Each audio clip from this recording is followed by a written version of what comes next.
Hello, everyone, and peace of Christ to all of you. Today we have a special invitation. We have our sister from DCCI Ministry. She's going to make a call with me, and usually I don't really accept to speak out of my channel, but because they contacted me a long time ago, and I said then yes, so I have to keep my promise. So they will contact me soon. I think she will be with the other brother, with her. And I think all of you know her. She is a speaker corner. She is a very brave woman. And they choose a topic which is about the paradise in Islam. And for me, I don't really care what the topic is. I do not need anyone to tell me what is the question. They can ask whatever they want. So if for those who like to support this ministry, DCCI ministry, they are based in England. Maybe you can even join them in some activities. They go to speaker corners in England, and they are very active people. So please invite your friends, and soon we will be with the brothers and sisters from the speaker corners. Is my voice coming good, guys? Is my voice good? Is it low? Is it high? Let me know, please.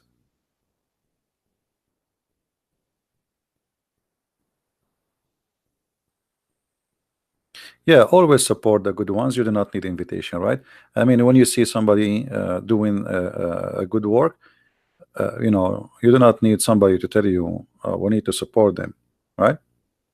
So this is, you do not need to wait for me to say this is the right thing to do. You know better than me. So the whole purpose of what we do is sharing knowledge and to arm Christians with the questions, answers, and questions which no Muslim can answer. So Muslims, they have a questions for us, and somebody have to answer them. And not only Muslims, I mean atheists, etc. So we as a Christians, we cannot just be Christian by name and say, okay, I have a faith and I don't care what people are asking for. You can do that, but I mean, you have a duty in this life is to save people, not only just to be selfish and to be saved yourself. So we have always a duty, and if we don't practice our duty, then we are not really being Christians. All right. And always, by the way, like there is always I say to my admins, if a Muslim want to debate me, please verify that he is a real person, and which mean I say always I want a scholar, a sheikh, a big shot. And then my admins, they send me a link of a guy, a kid who created this chat. They are not listening. When we ask for Facebook, we do not want Facebook. This is not the point. Otherwise, he can create a. We wanted to verify who is this person. Is he worth it? Not a guy he created Facebook and you send me his Facebook, says this is the guy I want to debate you. All right. So if you want to bring me someone, he have a Facebook, we check his page to see maybe he's a sheikh, he's a shaky, he's a belly dancer. Who is he? Not a guy he just opened a Facebook 2 hours ago and he sent you a link. What I will do with the link?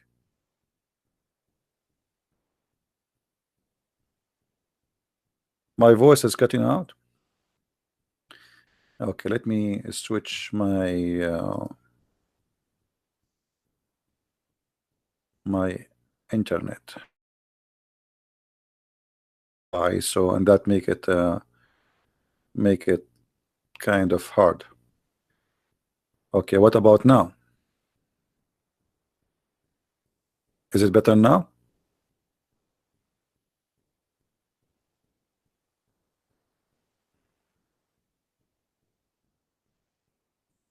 Okay. Well, I hope it's going to be good now. Let's see here.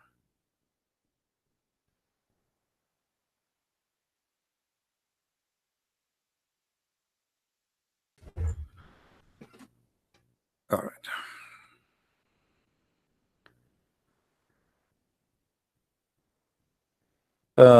And you know, Muslims, they when they defend Islam, they have the right to defend Islam, no problem. But our duty here is to show that Muslims, when they defend Islam, they prove Islam to be false. I never saw a Muslim really is smart to debate Islam or to prove Islam to be correct. The Muslims, they take advantage of you, of not knowing, and this is the only chance they have. They can make a point against you. Like, let us make it simple. If you are an ignorant, anyone can beat you up. You know what I mean? When you are an ignorant, anyone can beat you up. So it's not really about Islam is good or not. Anyone, a person who worship a tree, he can beat you up if you are an ignorant. So this is what the Bible says, that you know, my people be destroyed because of their ignorance. So when you are having an ignorance, you have a big problem. It's like, you know, you are sick,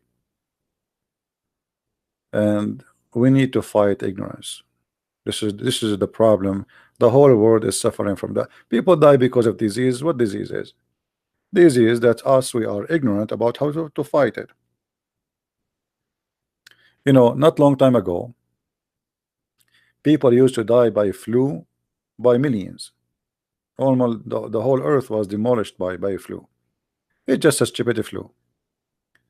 But because we do not know how to fight this very simple tiny virus, people die by millions. Ignorance. Today flu is not a big problem, and Islam is no better, no different. So you need to learn about, you know, your weakness, your ignorance. And again, if there is any Muslim want to debate me, you are more than welcome. But I don't want to debate kids, because we cannot call it a debate. Or Muslims calling me like this guy in the text. His name is Fahim. Do you see this guy Fahim? If you look at his page, you will see a guy. He is like 55 years old. Last time he called me, he played for me a love song. Do you believe it?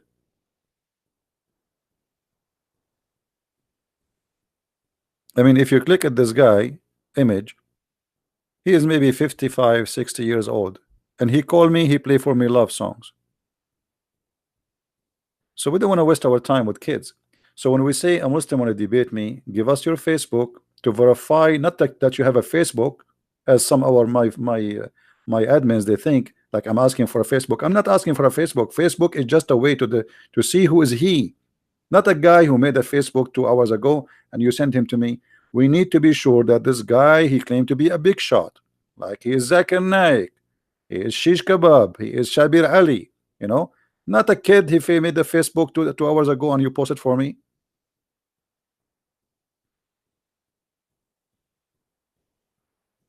So we don't want to waste our time with those you know, idiots.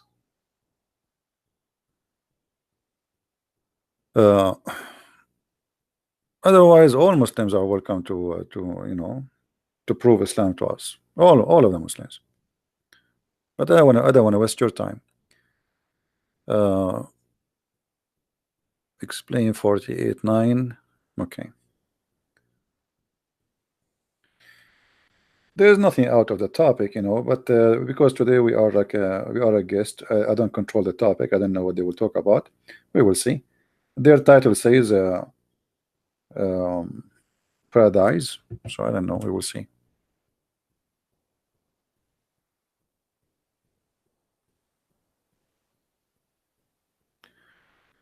Your Facebook last day upload about 92 ministers sentenced to death by Islam of Afghanistan. I did not post anything in my Facebook, Mr. August. If people they posted there, that's not me.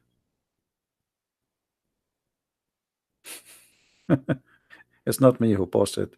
about Afghanistan. I never posted about Afghanistan. Yeah, the storm yesterday passed, you know, and later I found out that this storm happened because Shaitan, he heard the prayer of Allah. If you remember, the Prophet Muhammad, peace upon him, he said when Shaitan, he heard the prayer of the Muslims, he fought.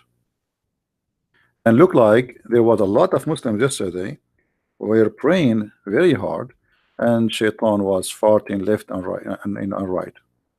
So I was like, I wasn't sure really why the wind is so strong, and the wind like smells something fishy about it, and it sounds like a thunder, to be honest with you, but it turned to be not a thunder, to be the fart of Shaitan. And here we go, the hadith in front of you. And for sure, the Prophet, he never lie. The Prophet, he never lie. Yeah, proven to be true, by the way. It's true story.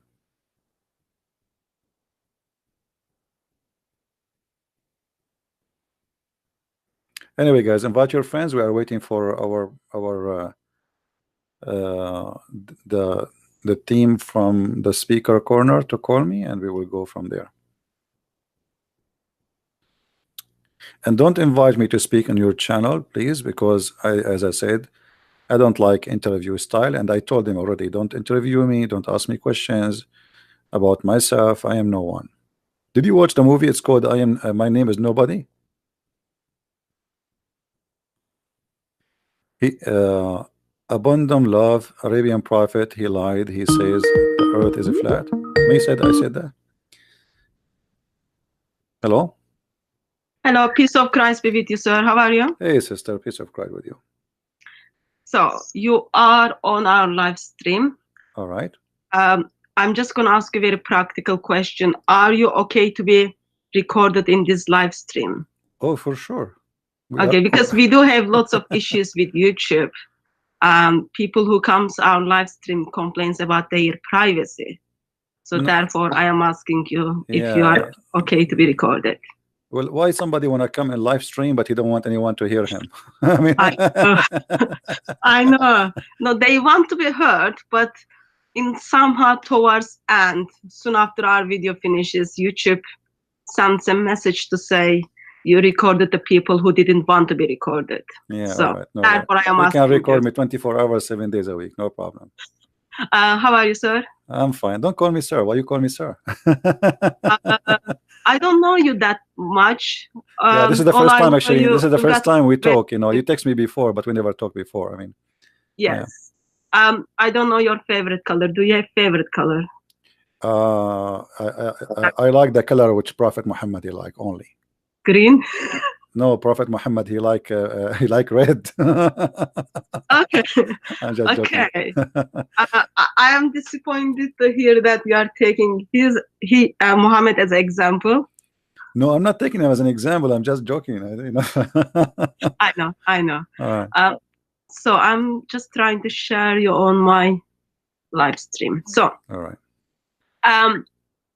Christian friends. So plan is for tonight is overall just talk about Islamic paradise and what Islamic paradise offers to Muslim men.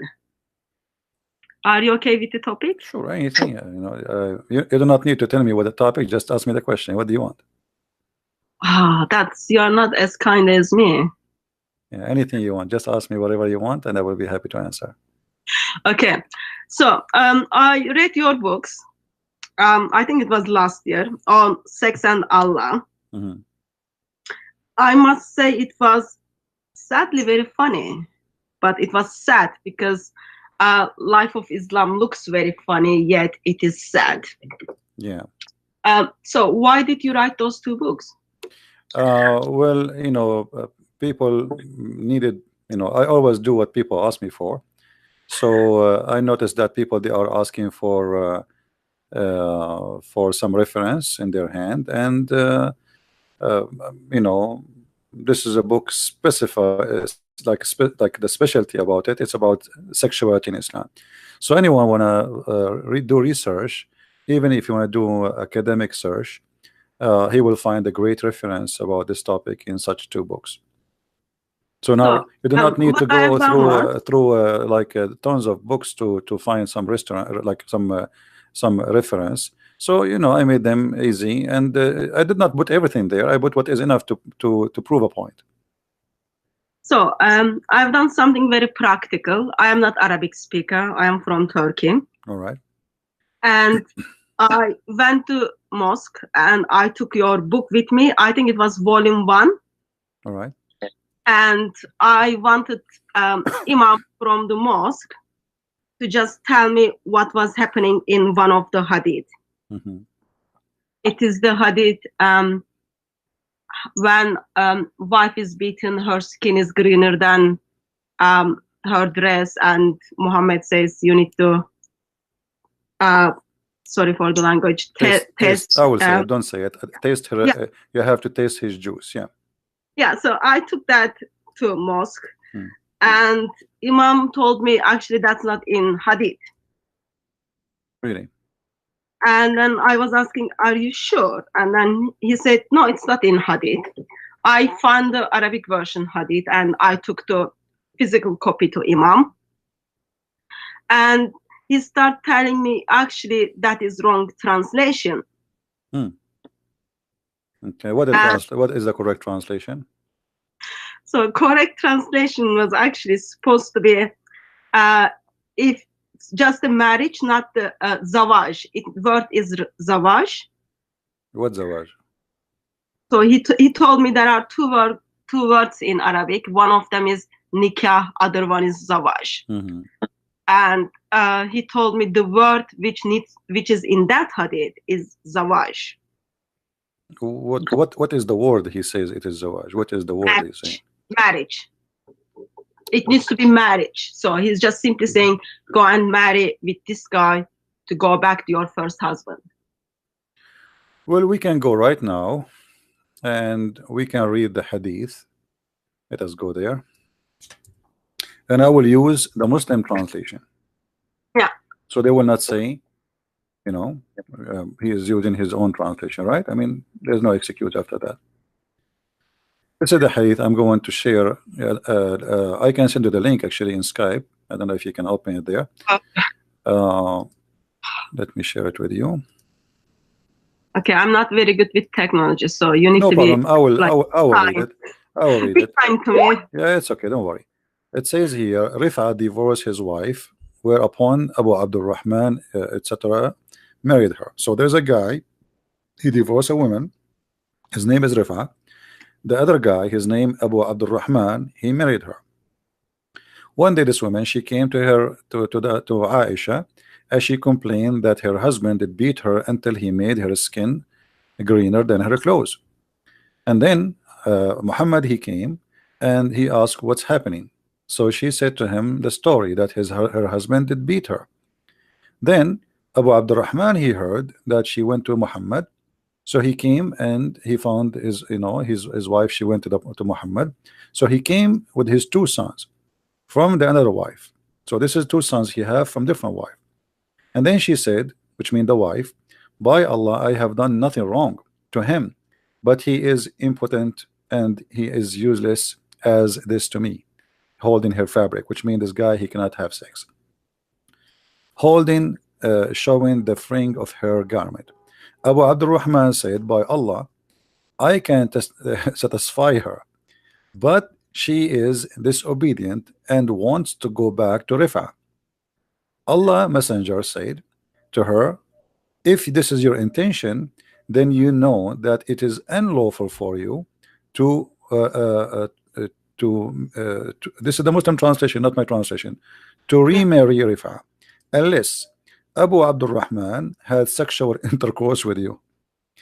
Then the Prophet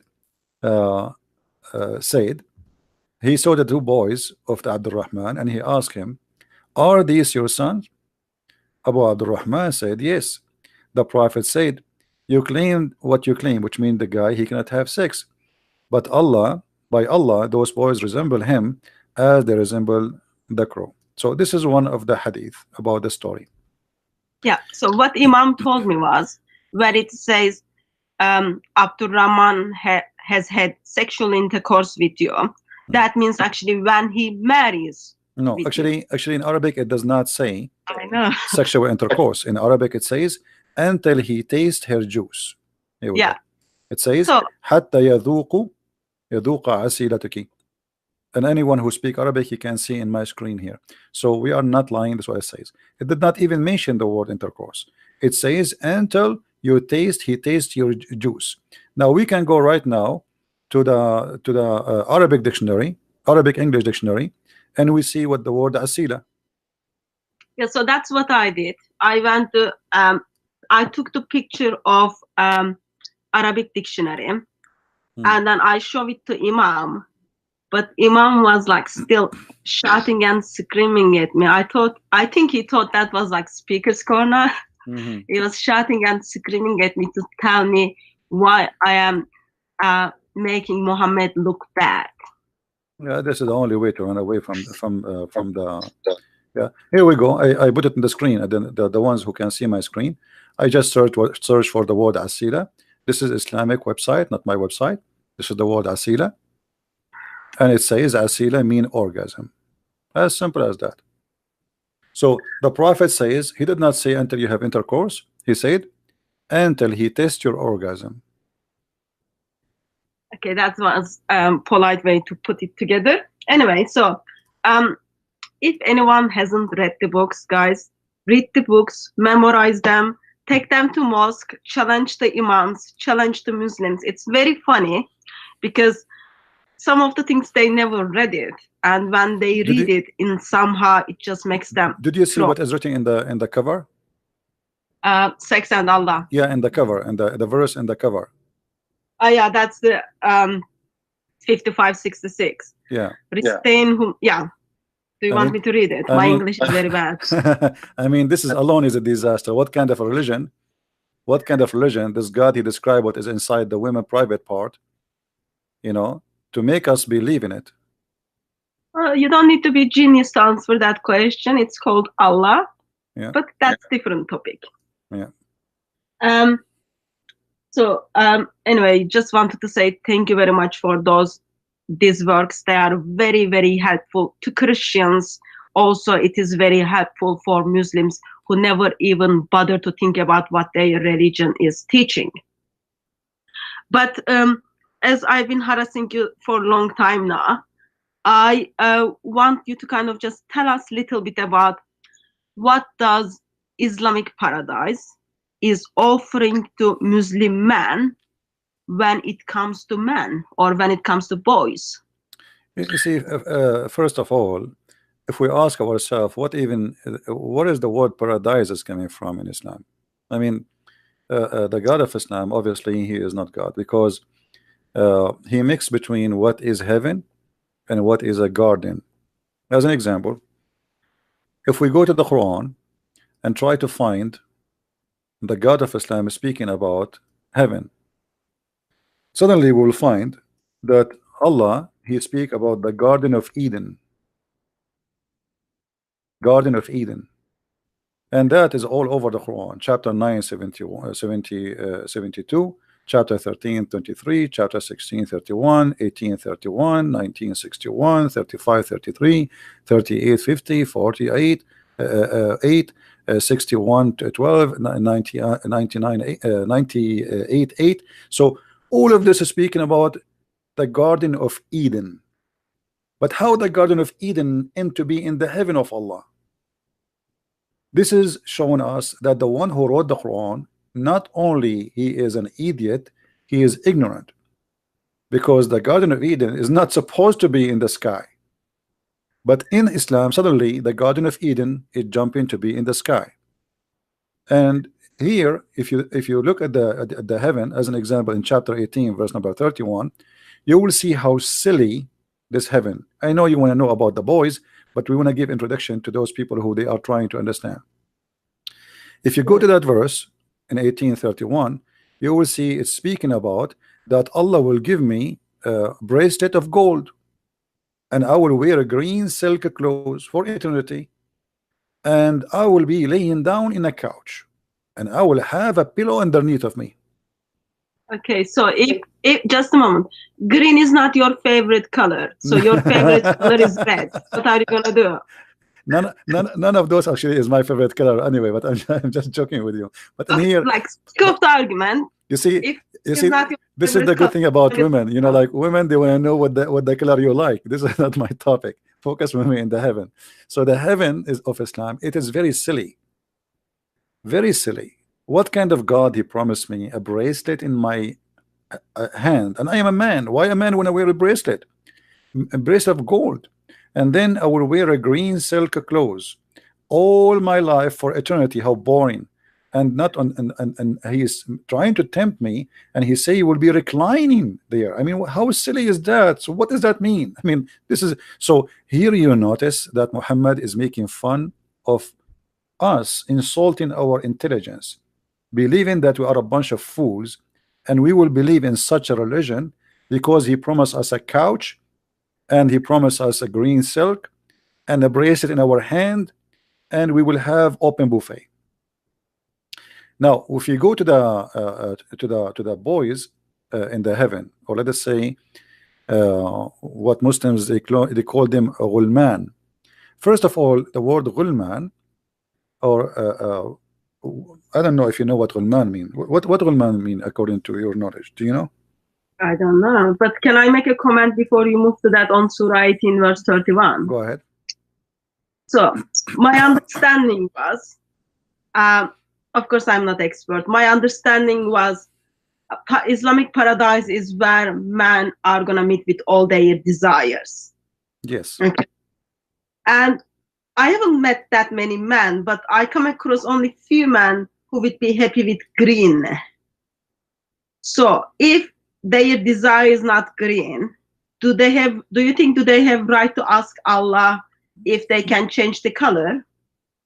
No, that's it. You know, your heaven is fixed. This is what is the heaven. The food you eat, the clothes you wear, it's not up to you. That's it. Even in the heaven of Allah, there's only one kind of meat, which is bird meat. You know, that's it. There's no fish. There's no shrimp. There's no beef. That's it. There's only bird meat. That's it. So I have to be like kind of different type of vegan in heaven, in Islamic paradise. Everything is fixed. Everything is already prefixed. Your clothes, your dress, your etc. And the color is not, you know.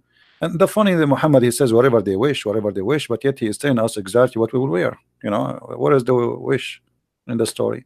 When you say to somebody whatever you wish, it's mean whatever you wish. So why you say to him you will wear a green silk? What if I don't want like a green? A green, you will be like in a surgery room, a bunch of surgeons in the hospital, you know, working in your body. Everybody is wearing green, you know. What about silk? Because there are people who are allergic to silk. Actually, he did not say the word silk. You see the translation in there. It says silk, but the fact it is silk, but it's not really silk as just silk. It is it's like Gucci. You know, the word in Arabic there is istabraqa. Istabraqa, which is a fabric made in Iran, and this fabric, you know, it's very famous. Let us see here. It's very famous. Let us show you on the screen. I need to make a comment on it. All right.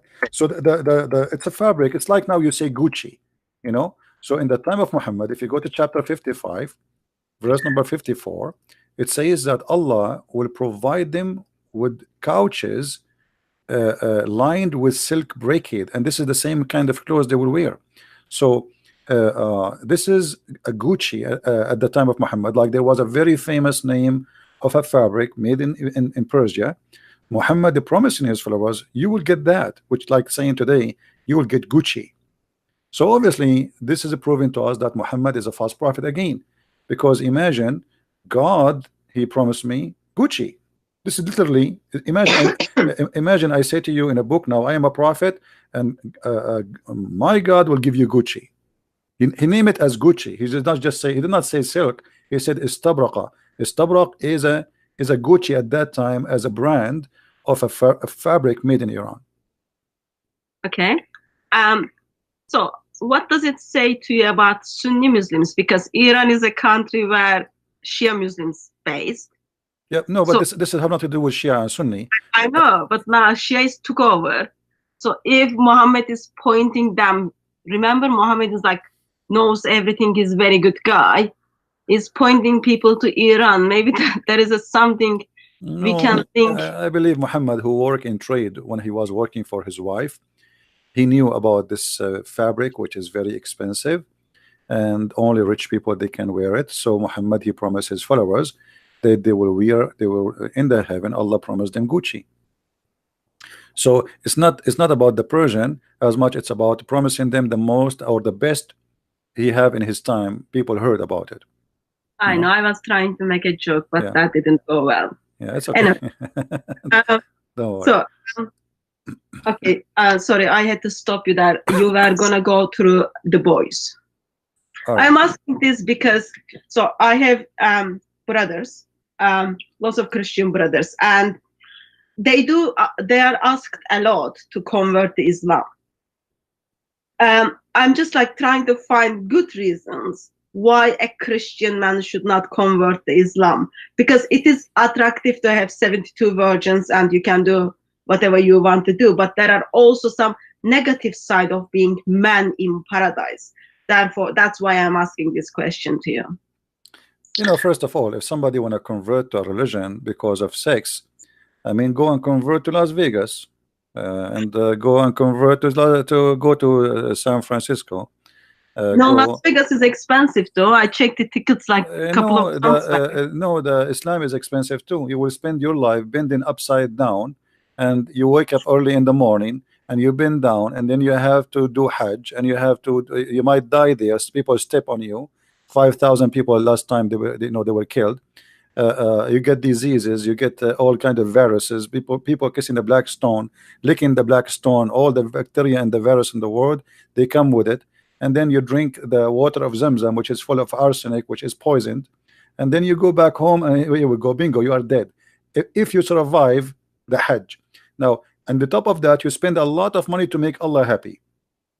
It's not for free. Allah will not pay for your ticket. So you have to fly all the way to the Kaaba, even if you are an Indian guy who cannot even pay for your child support. You know, a person who is in India, his income for the whole year is not even $1,000. He have to save at least $7,000 to $8,000 to go and do Hajj. And then in Hajj, either he die, or he will be robbed, or he will get viruses, or people they walk in the top of him, especially when they go around the house of the shaitan. And by the way, shaitan he moved to Australia. He's not there no more. So what the point of this? You know, it's not for free. It's just a false promise and a stupid promise. Otherwise, anyone can make a promise. I can make a promise now. If you believe in me, I will give you heaven. What do you like? Shrimp? Full of shrimp.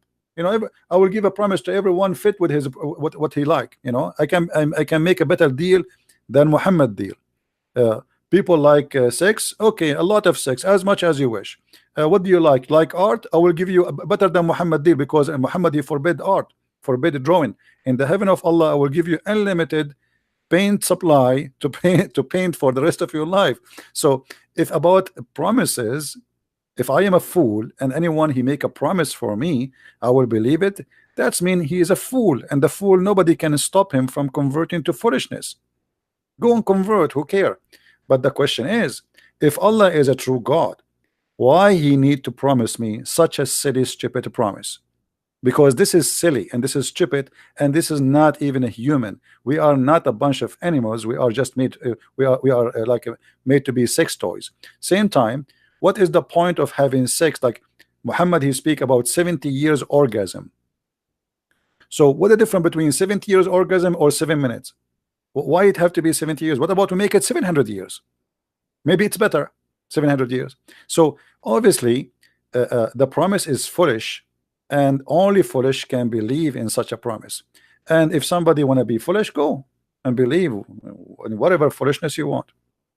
So 1.84 billion Muslims are willing to make a bargain, getting all those 72 virgins, all those like sex, all those kind of things, versus in somehow they don't want to make a bargain on the good things you are offering them. Well, trust That me, says a lot the about one, mind of Islam. sister, the 1.4 billion Muslims, none of them believe in Islam. If they do, they will do jihad. And this is why they are not doing jihad. Because simply if they believe in Islam, because the one who do jihad, he will get better versions and he will get higher rank. So obviously none of them believing in this garbage, and none of them want to get the ranks which is higher, because the heaven of Allah is 100 floor, and every floor have different rank and different reward. So when you go in the heaven of Allah, if you are a person who did jihad and die for the sake of Allah, Allah will give you a lot better women. But if you are a person who just a Muslim, the lowest heaven, the lowest reward for a Muslim in heaven is 300 boys and 72. This is the lowest. Yeah, So why, that's where I step in. Sorry, that's where my question starts. okay. So Muslim man wants to follow Islam as faithfully as they can, and they want to take the life of non-Muslims in name of Allah, and they end up in this Las Vegas where they are going to get 72 virgins alongside of 300 boys. What are those boys are going to do in paradise? Yeah, first of all, they are not boys. So what are those 300 things? The word ghulman is coming from the word ghulma. A ghulma is somebody, I don't know what the equal word in English, let me see in the translation, hold on. If somebody, he is an age where he is like a youth, but he is so excited for sex, that is what is ghulma mean. If we go here, actually here we go. This is the word ghulma. This is the word ghulma. This is Islamic dictionary, not my dictionary. This is the word ghulma, where the word ghulam coming from. It says here, this is all the description for the word ghulma. So those ghulman, they are boiling for appetite of sex, sexual desire. So Muhammad is not only promising them that you will have, like here they say, nophomia. I don't know if I'm saying it correctly. Nephomonia. I don't know what to say it. So yeah, it's not, English is not my expertise. It's okay, but people, they can see my screen, they can read it. But anyway, this is where the word ghulma is coming from. The word ghulam. So Muhammad is promising them ghulman, not boys, not just boys. They are not, because when you say boys in English, it means maybe he's like 6 years old, or this is not what it says. They are ghulman who they are facing, let us say, they are in a stage of their sexuality is in the top. Their sexual desire and needs is the top human being he can have. So at that age, this is what Muhammad is offering in heaven. Now, why Muhammad is promising them such a person, or such a, if we can call him a young youth, like teenage, who is so horny? What is the point if he is just going to be a servant? There's other hadith where Muhammad, he says, sorry,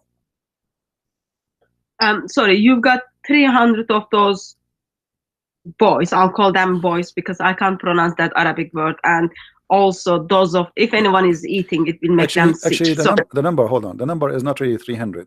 There's a hadith says 300. There's a hadith says 80,000 boy. In the first floor of paradise. Yes, this is for the bad Muslim, not for the good Muslim. Okay. If you go to Jami' al-Tirmidhi, Jami' al-Tirmidhi, hadith number 2562, it says the least of the people of paradise in position is the one with 80,000 servant, which they are the ghulman, and 72 wives. He shall have a tent made of pearl, etc. And then he described the rest of the accessories. Yeah. Okay. Sorry. maybe it's my English or maybe it's my maths. Something is not matching up. So you have one man, okay? He's got 72 virgin wives and up to 80,000 boys. Yeah. Yeah. And so he's gonna have sex with them, with 72 people each day. Okay.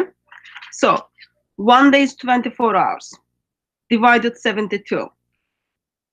Not very good number. And of course, between the times, I don't know, probably like there needs to be rest, there needs to be food being eaten, plus you've got those boys who are in their top level of their sexual desire.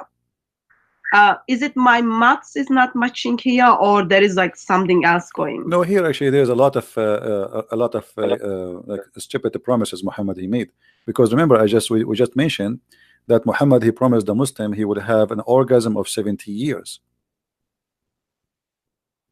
So that's me. What the benefit of having those 72 if your orgasm will be 70 years? That's mean in order to, I mean, if the orgasm is the short time compared to the sex time. So let us say if the orgasm is 1% of the sexual relation time. So that means the sexual relation time is going to be what? 500 years. So by the time you finish with the first one is going to be maybe 500 years or 570 years, and then you start with the second one. So in order to finish the 72, maybe it's going to take him maybe 35,000 years. So you know what I mean? I mean because the number hospital, is there a hospital in Islamic Paradise? Because I am assuming man will need hospital or woman will need hospital. So 70 years orgasm. This is just the orgasm. The orgasm is a short period compared to the sexual period. So if Muhammad is saying it is 70 years, then we have to think about, so how long the sex will be? Well, it's going to be 2 minutes? No way. It's going to be 5 minutes? No way. It would be funny if sex is 5 minutes and the orgasm is 70 years. So if the orgasm is 70 years, the whole process is how long? You know what I mean? Anyway, it, like, as a Christian woman, it makes me feel sick. But I don't know how does it make feel Muslim woman, because there was I spoke to a Muslim woman once. She was okay with it. You know what the Muslim will say to you? I mean, he is that's it. This is his religion. This is his stupid cult. He will change it. He cannot. So he will say it's good. I mean, I'm happy with it. But the fact, I'm sure many of them they have a lot of questions in their head. I mean, what's wrong with this God? What you know? Why sex occupies so much of the head of Allah? He cannot make us happy in different way. I mean, God is almighty and he can make you happy. Happiness is not difficult for God to bring it to you.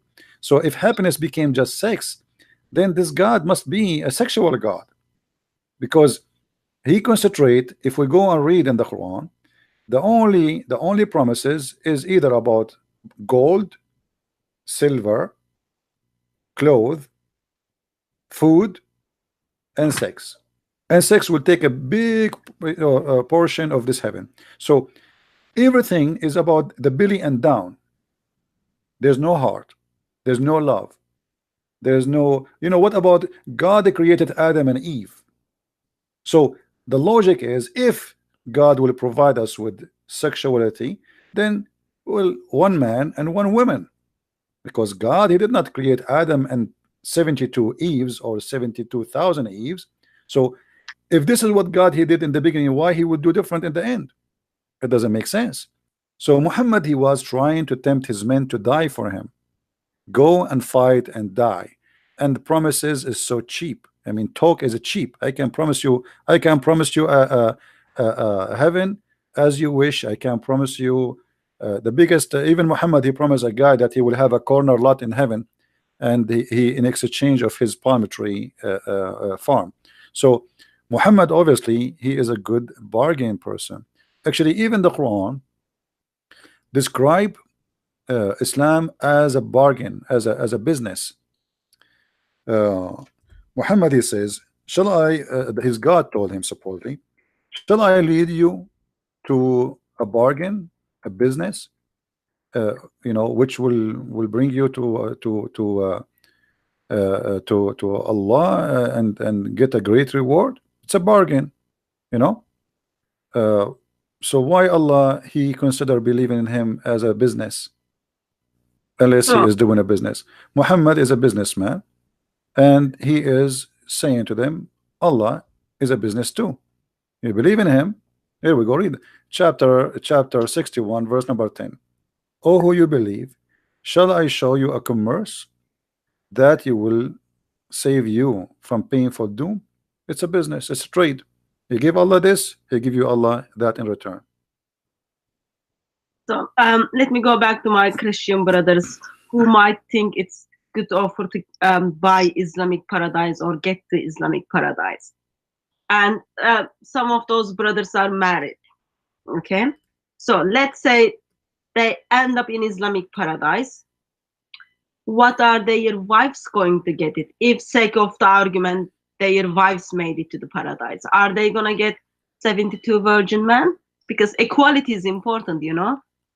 Well, there is many hadith Muhammad he mentioned, and remember always, anytime the Muslims they find something embarrassing, they will say it's da'if. Anything is, but da'if is accepted still. So if we They go, all pass the test. yeah, if we go in the hadith in Jami' al-Tirmidhi, it says, indeed in paradise there is a market which there is no buying nor selling except for images of men and women. So whenever a man desire an image, he enter it. What does that mean? This is the Playboy magazine of Allah. So now in the heaven of Allah, the heaven, the sexuality is not a sexuality about man sleeping with women only. It is a magazine. There's a magazine store, big mall. There's nothing there. There's no fruits, there's no vegetables, there's no clothes, only images, pictures, Playboy. And then the customer is a man. There's no women customer there. So the sellers, the one who is going to buy is a man. And if the man desire an image, he enter it, which means he will have sex with it. But the images are images of what? Images of men and women. So Islam clearly speak about homosexuality in the heaven of Allah, and it's widely promoted, and they have no problem with it. Actually, I have a video, I don't know if you heard it before, where a guy, many of them actually, they speak about sex in Islam, and the person, he said, there's no problem. What's your problem? You know, yes, in heaven there is no sin. A man, he can even have, I asked him, so you can have sex with your mother? He said, so what? Why you don't understand? There's no sin in heaven. I do get as well. Sorry? Oh, is that my, I can hear my voice back. I do hear that a lot as well. Muslim men don't see there is any issue that they might have sex with their sisters or with their mothers, even if with their grandmothers. Yeah, because simply heaven in Islam is nothing but it's a hippie house, you know, like the hippie revolution in the 60s, where you know, European people, they decide to go wild and they want to just have a free sex as they wish, anytime they wish, in the beach. There's no need for marriage, you know, we can share men and women. So Islam is very much advanced before that, but the reason for Islam to be like that, as long as you have my book, if you go in the first volume, you will see the Arab, they used to have many kind of marriages, correct? Yeah, many, and many of those marriages based in exchanging women. So Muhammad, he understand that pleasure, because I believe strongly that Muhammad himself, he used to exchange women. This is why in the Quran it says, like if you go in the Quran chapter of Al-Ahzab, where Muhammad, Allah, he says,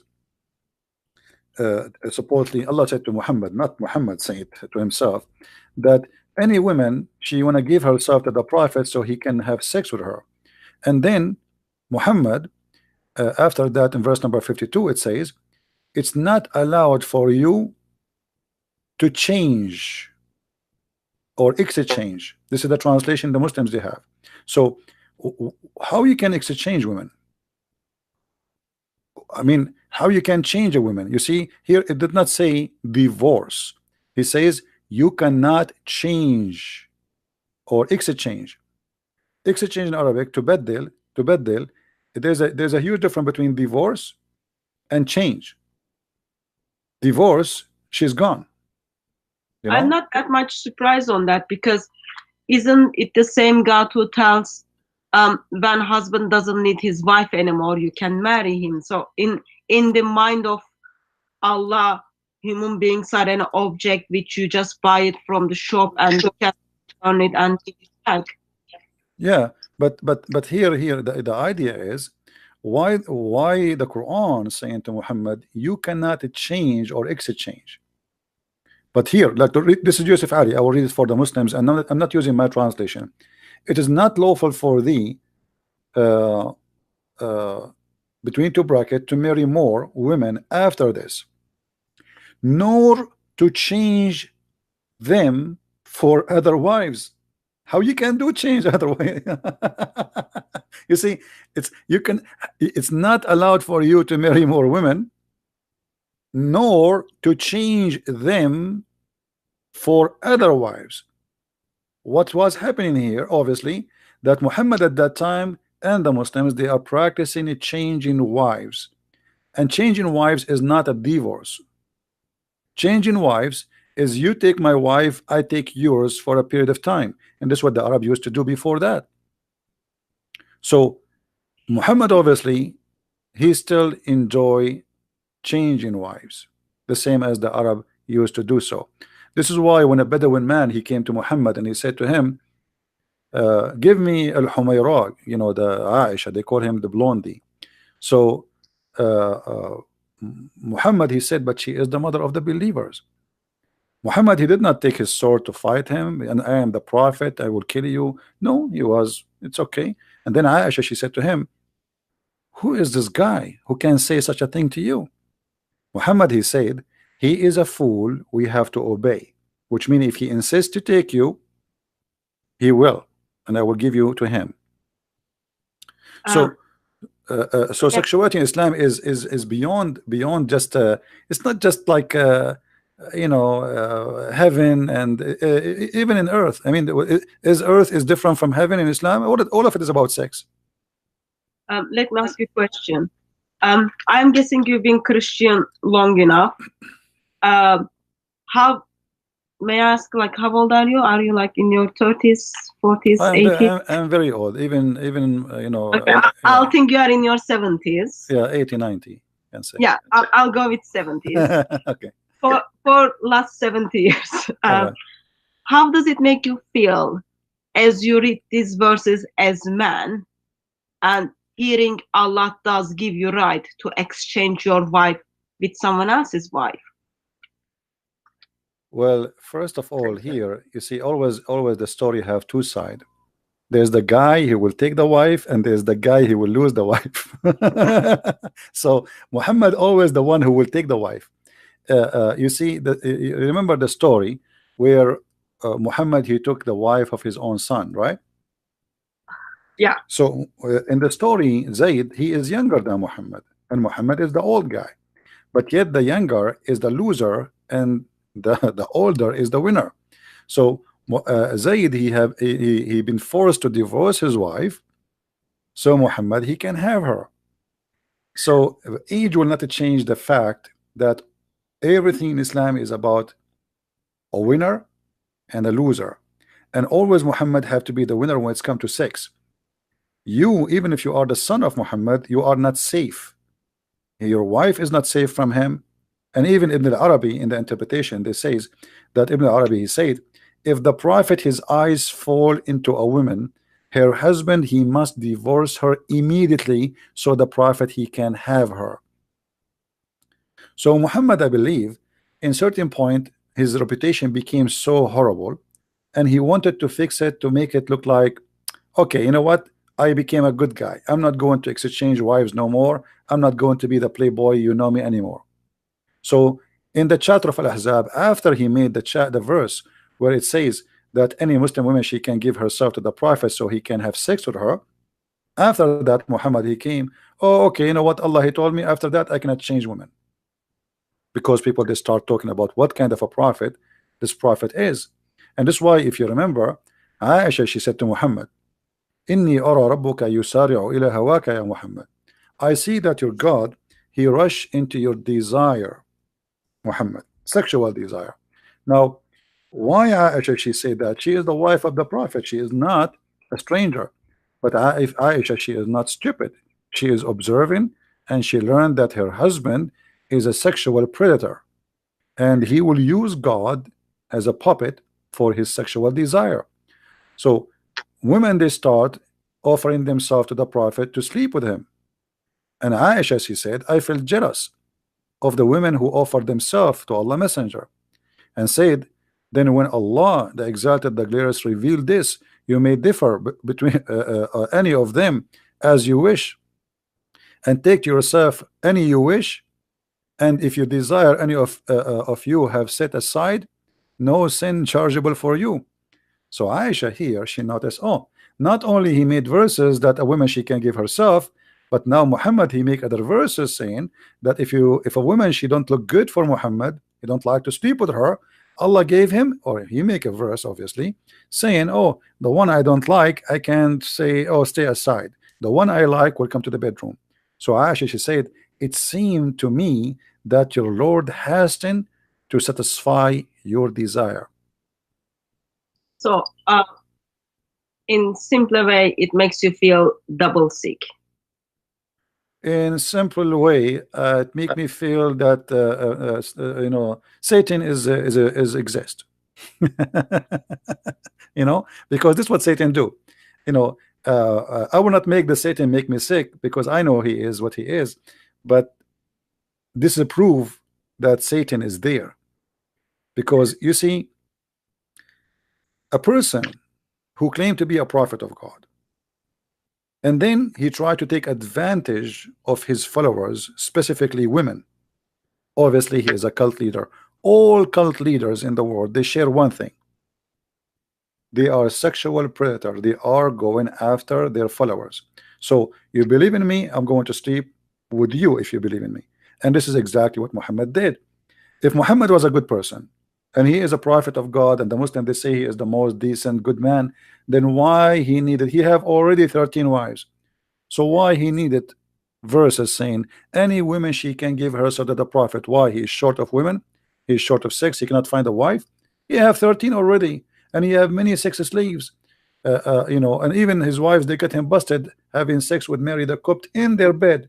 So why he needed all those women?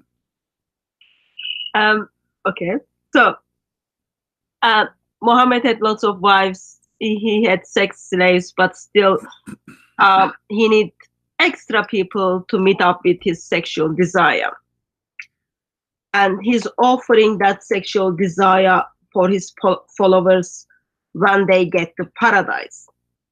Go back to those boys in paradise. I'm really curious about what are those boys are gonna do in paradise.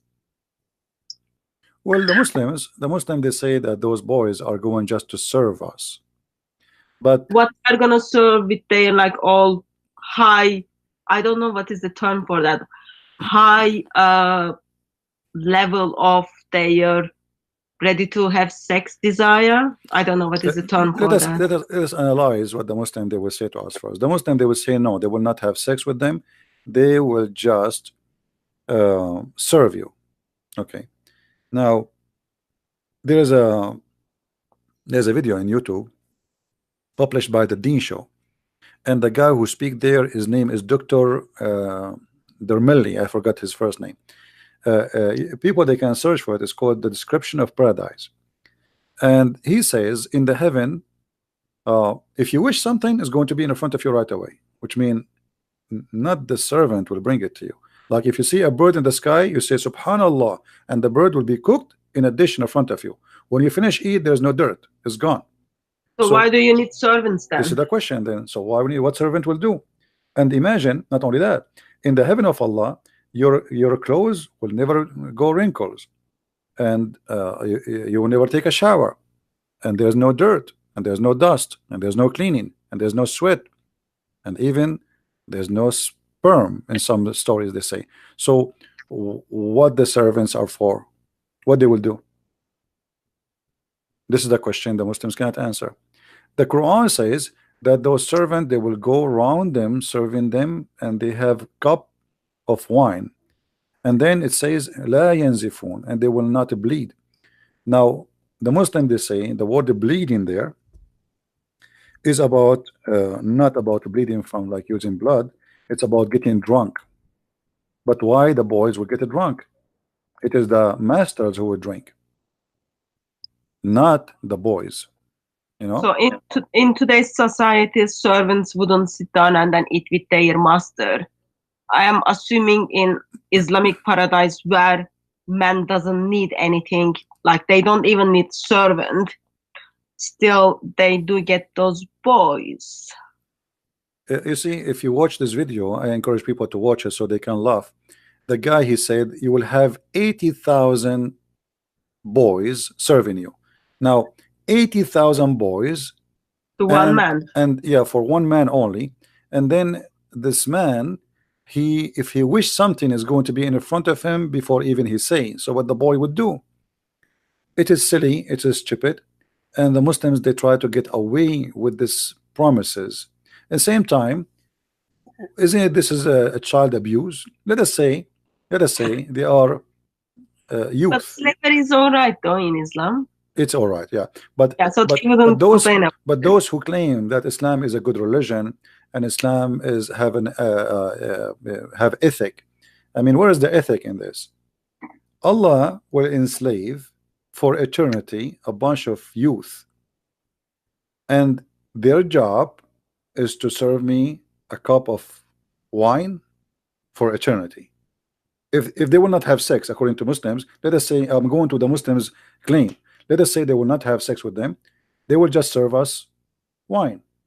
So is it right to enslave 80,000 little youth just to serve me wine? 80,000, how many cup of wine I would drink a day? I mean, why 80,000? Sorry, my brain sometimes just most of times doesn't work. So you've got those 80,000 boys who are high in their sexual desire, okay, and all of their job is to just serve you wines, 80,000 wines in one go. That's a lot of wine. That's a lot of kids, a lot of boys. And I am very curious why Muhammad needed to express how high was their sexual desire. Well, what do you think? Well, you know, it's not only a lot of wine. I mean, this is stupid. I mean, what you see, like if heaven is heaven, can't heaven be perfect without having a youth next to my bed? 80,000. I mean 80,000, they have to be mute to enjoy my day. 80,000, they don't talk. 80,000, they don't blink. 80,000, they don't even make a sound when they walk, because if you have 80,000 chicken and they walk around without talking, without making buck, buck, buck, buck, buck, they will drive you crazy by the sound of their feet.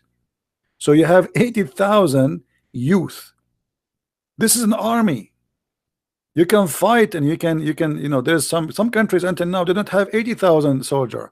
So 80,000 just to serve me wine.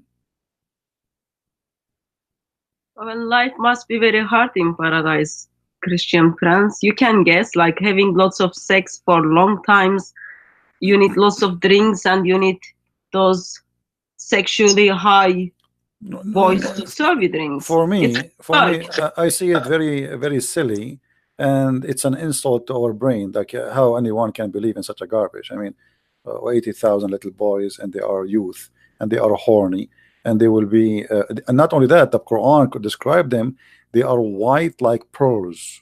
Why they have to be white like pearls? Why they have to be so beautiful?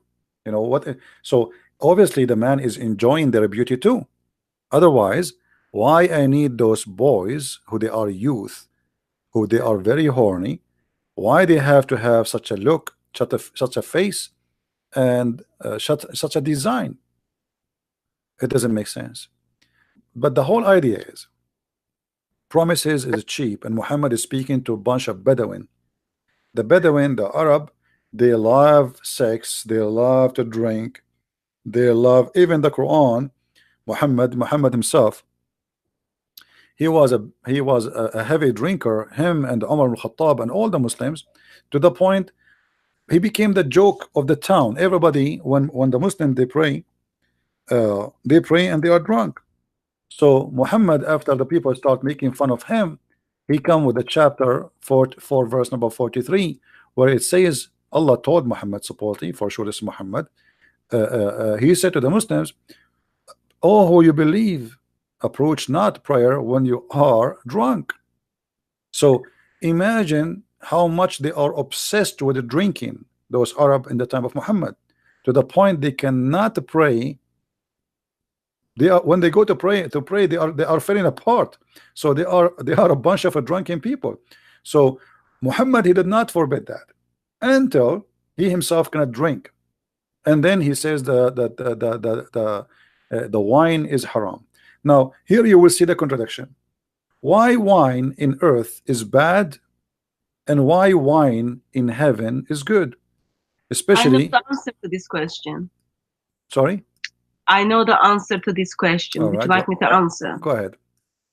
So according to an imam who I spoke, he said Allah wants us to control ourselves in this world, and then we will get the wines in paradise because we deserve it by controlling. And my response to that was, morality of Allah changes while people are in this world. His morality gets worse when people end up in paradise. But the Muslims don't control anything. The Muslims, Muhammad, he legalized all adultery, and he make it legal, including prostitution. Like, is a prostitution haram in Islam? It's not. No, that's why we do have lots of grooming gangs in UK. I'm not sure if you heard of it, thanks to teachings of Islam.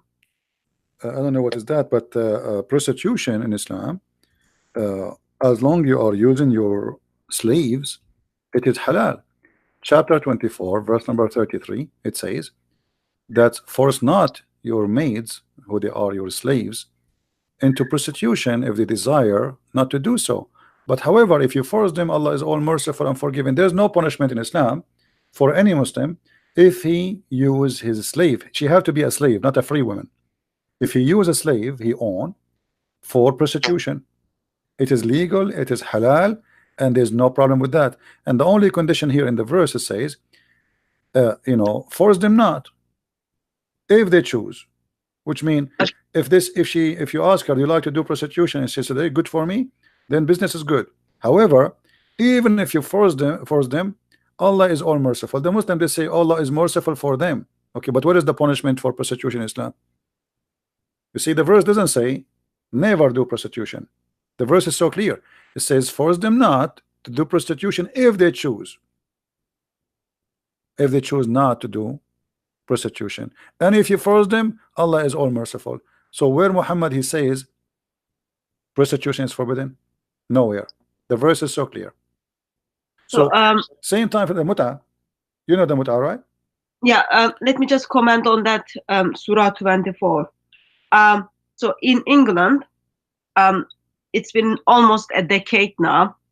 Mainly Muslim, mainly followers of Islam, not Muslim, mainly people who follow the teachings of Islam and identify themselves as people who fast during the Ramadan, who goes to Friday prayers. They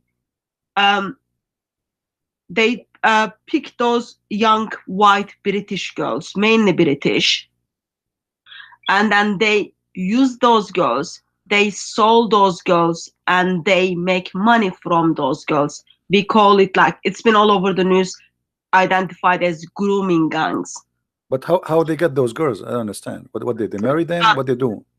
No, so they pick up those girls from the, like, after school, or those girls go to shop to buy the things, and then they start giving those girls gifts. From that, they are building relationships, they are grooming the girls. And then from that, the girls kind of start, oh yeah, he's my friend. And those people are pretty old when you compare with the age of those children. Youngest child was 9 years old, and then until it goes until 15. I did meet some of the girls who's been groomed, and the way they've been treated by Muslims. If one of the girls wanted to give up and didn't want to kind of be friend with these Muslim men, they were told they will family will hurt one of the girl. They nailed her tongue on the table if she goes back to if she leaves this gang. It's overall like very sad, ugly. But when we see those Surah 24 verse 33, it makes sense for us why Muslims are using those mainly white British girls to make money from them, because apparently Allah is all merciful and all forgiving. Allah doesn't have any problem. I don't want to blame a cult like Islam for what's happening here, because it's a cult and everything is halal. Especially it is not, you know, they cannot do that to Muslim girls. They are doing it only to non-Muslims. So we understand who they are. But I want to blame the society in England. I mean, where is the parents? Where is the family? Where is the mother? Where is the father? Where is the government? Where is the police? Obviously, there's something wrong there. So family is already broken. So, social services didn't do their job. Police didn't want to offend Muslim community. Okay, that's mean England is doomed. I mean, you see a guy is kidnapping a child, forcing her into sex business, and then you don't want to offend. What kind of a country? This country is gone. Country needs Jesus. The country is gone. This England is became a doomed country. So I don't blame a criminal for being a criminal. You know, crime can take place if there's no protection, especially for the young one. So don't blame the criminal only, blame those who allowed the crime to happen. And obviously there's somebody, the criminal here is not only those who commit the crime, is the government, is the parents, is the society who allow such a thing to happen. Yeah, like everyone has responsibility and everyone did their part is wrong, but still there is an ideology out there gives right to their followers to abuse, buy and sell people who do not share their ideology. That's very ugly and wrong. Yeah, we know that, but what I'm saying, I know what Islam is about, and I know Islam allowed to take advantage of those who they are not Muslims. But there is other kind of criminals who don't care about religion too, and they would do that. However, if you don't provide protection in any society, the weak ones always, they will be the victims. And obviously the society in England is suffering from a big problem, and the problem is very simple. There is no protection. So Muslims, they have their religion where it allowed in them, you cannot kill a Christian if he is protected, and because he's paying the jizya. But if he is not, you can steal his money. And the same for their women. So they are practicing Islam. Nothing strange here. I mean, if they take those girls and they do to them what they did, we know what Islam is about. But the question is, how will that happen? So I don't want to blame the Muslims only for what they do or those criminals. I want to blame the whole society. This is a stupid society, sadly. And when people lose their honor, there's nothing else to lose. When people give up on God, this is what happens. Well, not only they give up in God, obviously they give even up in normal things a human being he have. I mean, honor. I mean, if you don't have an honor for your children, and I mean, even cats, even chicken defend their babies. So what happened to those rich people? They are not even chicken no more. You know what I mean? Like, So if you try to take a chicken, a little chick from her mother, and she is a chicken, she will attack you and she will die to defend her chick. So if a chicken defend her baby, what about those people? What's wrong with them? Obviously, this society have something wrong with it.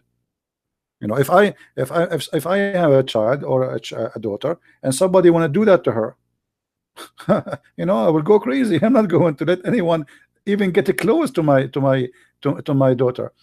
Obviously, there is something wrong. You know, and always Satan, my dear sister, always Satan, he find his place when there's a place for him. If there's no place for him, he cannot get in. So this society welcoming Satan. Actually, England became the nest of Satan, because every terrorist in the world, he want to run away, he asked for asylum, England give him asylum. Okay, I'm not gonna comment on that. So can I ask another question? Sure. Just changing the topic. All right. So I hear from mainly from Muslims, Muhammad was very good man and he's like very good example. And one of the good thing Muhammad did was feeding a cat. Apparently he gave milk to cat. Do you know where this comes from? Well, you know, the strange is Muhammad, he gave milk to a cat, and there's a hadith says a guy who gave water to a dog, he will go to heaven. Okay, when you hear this, you think that Muhammad was like a guy who believe in Buddha, like he's a Buddha guy, you know, and like he's a spiritual, and he was wearing a robe around himself, and he carry an umbrella in the top of his head, and his name is the Dalai Lama, you know. But isn't Muhammad the same guy who said kill all the dogs? The black ones, yeah. No, all the dogs. No, not only the black one. In the beginning he said kill all the dogs, but when people they start complaining, he switched to the black dog only, because people they have guard dog, they need dogs. Nobody can live without dogs at that time. So dogs at that time, it was a necessity, it's not a luxury. So in the beginning, Muhammad, he ordered to kill all the dogs. And here we ask ourselves, if Muhammad, he ordered to kill all the dogs, how a person can believe that Muhammad, he gave a cat a milk and he was a very nice person? It was narrated, and this is Sahih Hadith, the Messenger of Allah raised in his voice and commanded that dogs to be killed, and dogs were be killed, except for hunting dogs or dogs kept for herding livestock. So all dogs were killed. And by the way, this is only after adjustment. In the beginning, Muhammad, he ordered to kill all dogs with no exception. Sahih Muslim. Let us show the hadith number so people will not say we are making things up. Do you mind sharing your screen, Christian friends? Yeah. Are you sharing your screen? Oh, you want me to share in my Skype, you mean? No, like I'm. Yeah, you can share my video. Yeah, no problem. You can share. Sahih Muslim 1570, hadith number A. Or you know, it says Ibn Umar said, Allah Messenger reported Allah Messenger giving command for killing dogs. So Muhammad, he ordered to kill the dogs, and then when the people they start complaining, he switched. He said, okay, kill only those who they are not herding and not guarding. So anything else you kill. So why Muhammad, if he is a nice person, want to kill dogs?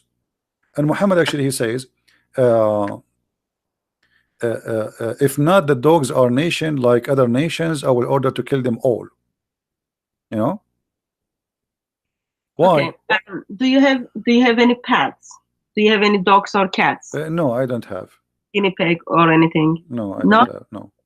So I've got 3 dogs. Okay. All right. Like they are seriously very lovely. And one of them is puppy. She just chooses everything. Other ones are like a little bit older. I look into their eyes, and when I remember Muhammad wants them dead, it doesn't give me that much nice feelings about Muhammad. Do you think my feelings are correct? Well, dogs, they have a special sensation and they can sense evil, you know. So because they can sense evil, I believe Muhammad, he hated them. Each time they see Muhammad, they sense evil in him. They start barking. Well, obviously there's something. I mean, why the guy, he is ordering to kill dogs? I mean, he is a Bedouin man, live in the desert, and everybody need a dog. So a dog, he bark anyway. If we see a stranger, he would do that. But so why you hate all the dogs? Doesn't make sense, you know. So as you see here, I'm showing the hadith in the screen. People, they can see it. Yeah. And this is hadith number 1573a. It says that Muhammad, he ordered kill all dogs, all the dogs, and then he made an adjustment. Then he permitted keeping the dogs for hunting and protection. So there is no need for any man. I mean, dogs are very beautiful animals, you know. What if a dog, he is weak, he cannot protect you, but you like him to stay alive, and he is cute, you know, he's funny, the kids are playing with him. According to Muhammad, we kill him. That's just heartbreaking. I'm double heartbroken about and it. And you know, this kind of a person, obviously he have a mental illness, because you know, I can be maybe a person, he have a phobia from dogs. Maybe one day when he was a kid, he was bitten by a dog, but that is not an excuse, you know, to kill all the dogs. That's stupid, actually, you know. So dogs are very faithful. Dogs are very faithful, and they are always the best friend for a human being. I mean, if a guy, he lost in the middle of nowhere, which one you prefer, to have to be by yourself or to have a dog with you? For sure you will have a dog. So dogs never been a problem. Now, there's sure, for sure there's some bad dogs, you know, but there's bad human too, you know. If a dog, he bite, there's a human they kill. Should we kill all human? You know what I mean? So what? Why we need? And then you will see here the superstition of Muhammad. When Muhammad, he says that the black dog, and then he switched to the black dog, and he says you kill not only black dog, any pure black animal. You need to ask yourself, what is the phobia about the black color? Why? Sorry, CP, sorry. I was told that you are not showing your screen on your channel. Is that correct? No, now it's showing. Now it's showing. Okay, sorry. Yeah. So the Messenger of Allah said, if it were not that dogs were part of a nation among the nation, then I would order that all of them to be killed. Now here we need to ask ourselves, why Muhammad, he hated dogs so much, and then why he switched to say kill the dogs which is a pure black. They ask him, what is the distinguish between a yellow dog and white dog from a black dog? He said the black dog is the devil, is shaitan. So Muhammad, obviously, he believed that black color is the color of Satan. So you kill this is why in the Middle East, you will not see, if there's a black horse, he is totally black, they will kill him if he's totally black, because I've got 3 dogs and 2 of them are black. Sorry, you had what? I've got 3 dogs and 2 of them are black. Well, you know, those are the enemy of Allah. You know, I believe my dogs are made for heaven, but anyway, not for paradise. Yeah, well, I don't think dogs deserve to go to the paradise of Allah anyway. I mean, it's not nice for them. But here you will notice that this person, he have a mental issue. I mean, a person who is little wise, he should understand that those are poor animals, you know, and we should not kill a dog because he's black or just because he's a dog. That is not only any human unjust. This is an evil. It's stupid. It's stupid to believe that a black dog is Satan just because he's black. So how in the world Muslims, they can believe in a man like this to be a prophet who tell them about the right and wrong? Isn't it obvious that this is wrong? I would love to see what the animal lovers will say in 21st century. Well, but that's just a different you topic. see, a human being, he always was in love with dogs since the beginning of time. This is why dog is the best friend of a human or a man. So to come with such an argument that dogs are bad and dogs should be killed, it's exposing a kind of mental illness for this person. So just go back to my question on Muslim reasoning that Muhammad was very good man because he fed the cat. So you, like, how long have you been looking into Islam? So you are 70. Can we say like last 60 or 65 years? Sometime I have over 100 now. You know, by knowledge. No, look, listen. If Muhammad nice to cats, why he is not nice to human? Oh, well, so just a moment. How long have you been studying Islam? Over 70 years? You know, no. You know, let us say. Okay, I'll ask much simple if you don't want to share your age. Have you got gray hairs yet? You see the woman questions. If you've got gray hairs, that means Islam gave you gray hairs. I don't know. Last time I looked at the mirror, it was a long time ago. So don't ask me those questions. Okay. Okay. Anyway, maybe I don't even have hair. How you know? Maybe I'm like Sam Shamoon. Like, doesn't matter you've got hair or not. God still loves you, and yes. Lord Jesus Christ died for you. But I just wanted to find out. Yeah, listen to me. I'm assuming you've been studying Islam for a long time. It's not about how long you study, it's about how deep you study. There's many people, they study, you see, there's working hard and there's working smart. There's a person who works so hard, but he cannot accomplish. And there's somebody, he works smart, little than the one who works so hard. So we need to work smart, not only hard. Okay, in your smart studying, have you got what would be your top 10 things, like if you force and really force that you come across that Muhammad was a good man because these top 10 things? Well, there's the top good things about Muhammad are evil, because if Muhammad, he did give milk to a cat, what about Muhammad letting the women who insulted him, and she is over 80 years old, let her go instead of cutting her to pieces? That's mean Muhammad is mentally ill, because you are merciful to the cat by giving her milk, but yet a woman over the age of 80, you cut her to pieces when she's alive.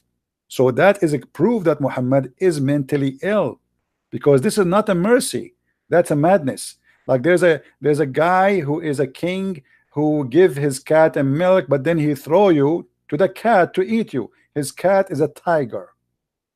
You know what I mean? So I have a cat and she is a tiger, and then I give my cat a milk, and now my cat, she is licking my fingers, and then after that I am so merciful to the point I will throw a human being in front of my tiger because the tiger is hungry. So now I am merciful. So Muhammad, he sacrificed mankind, yet they call him a merciful prophet. How many millions of people get killed because of Muhammad? Muhammad, he did give milk to the cat, but the question, how many millions can get killed because of Muhammad? Not so. So saving so the Muslims are trying to fool us, saying Muhammad, he saved the cat, he killed millions. This is the point. My prophet is so good, he gave milk to the cat, but he crucified people, and he put nails in their eyes, and he put them in the cross, and he cut their hands, and he cut their feet, and he put nails in their eyes, and he is merciful by giving milk to a cat. I am glad that there is something, since we are in the same page. I thought pretty hard, but I couldn't even find any nice thing about Muhammad. Well, not good at all. You see, Muslims, they can, you see that when a person is desperate, he try to find something to make Muhammad look nice. So they start quoting stories which we find it actually hilarious. Like as an example, the Muslim, they say that there was a Jewish guy, he piss always and he throw garbage in the door of the Prophet. All right, this is a story we hear it always. There's a Jew guy, he always but where we can find this story? Who is the Muslim want to show me the story? There's no reference for the story. A Jew, he used to come to the Prophet and he pissed in the door of the Prophet and they throw garbage in the Prophet, and the Prophet one day his son blah blah blah. Okay, I want to see the story. So Muslims, they fabricate tons of stories about their Prophet, but all the reference saying that Muhammad obviously is an evil person. Imagine Muhammad, the one who did feed the cat, he gagged the eyes of a human being. He put nails in fire and he gagged their eyes.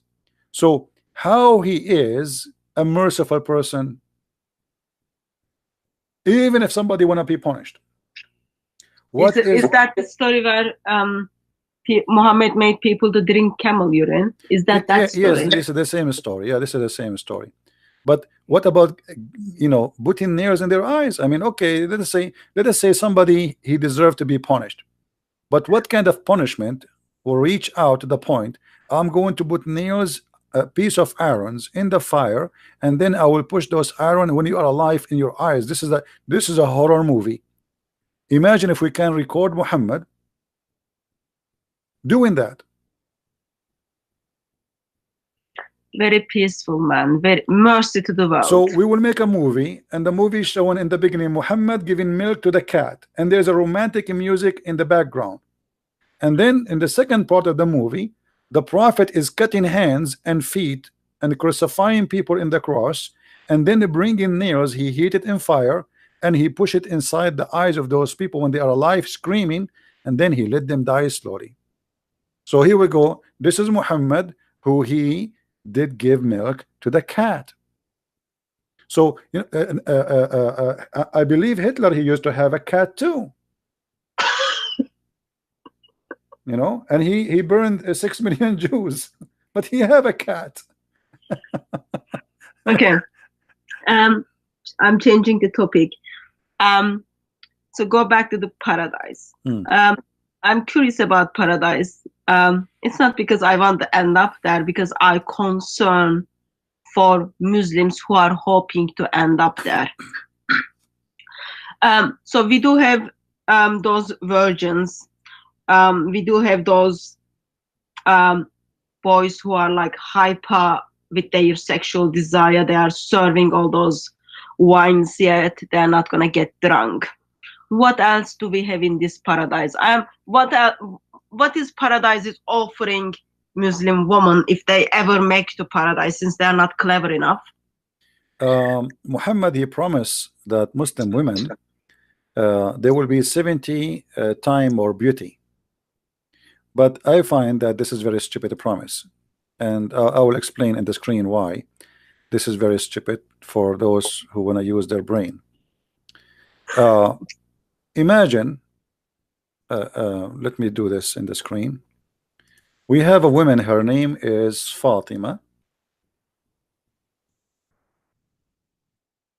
I'm typing in Arabic. Fatima. And then another woman, her name is Khadija. And then another woman, her name is Aisha. All right. So 3 women, and the 3 of them, they are Muslims. The first one, her beauty is 1 compared to the one after it, which means the one after it is twice more pretty, and the one after it is three times more beauty from the first one. Okay. Now if we give a beauty to all of them 70 times, you will notice that nothing change, because Fatima, she will be 70 times more pretty,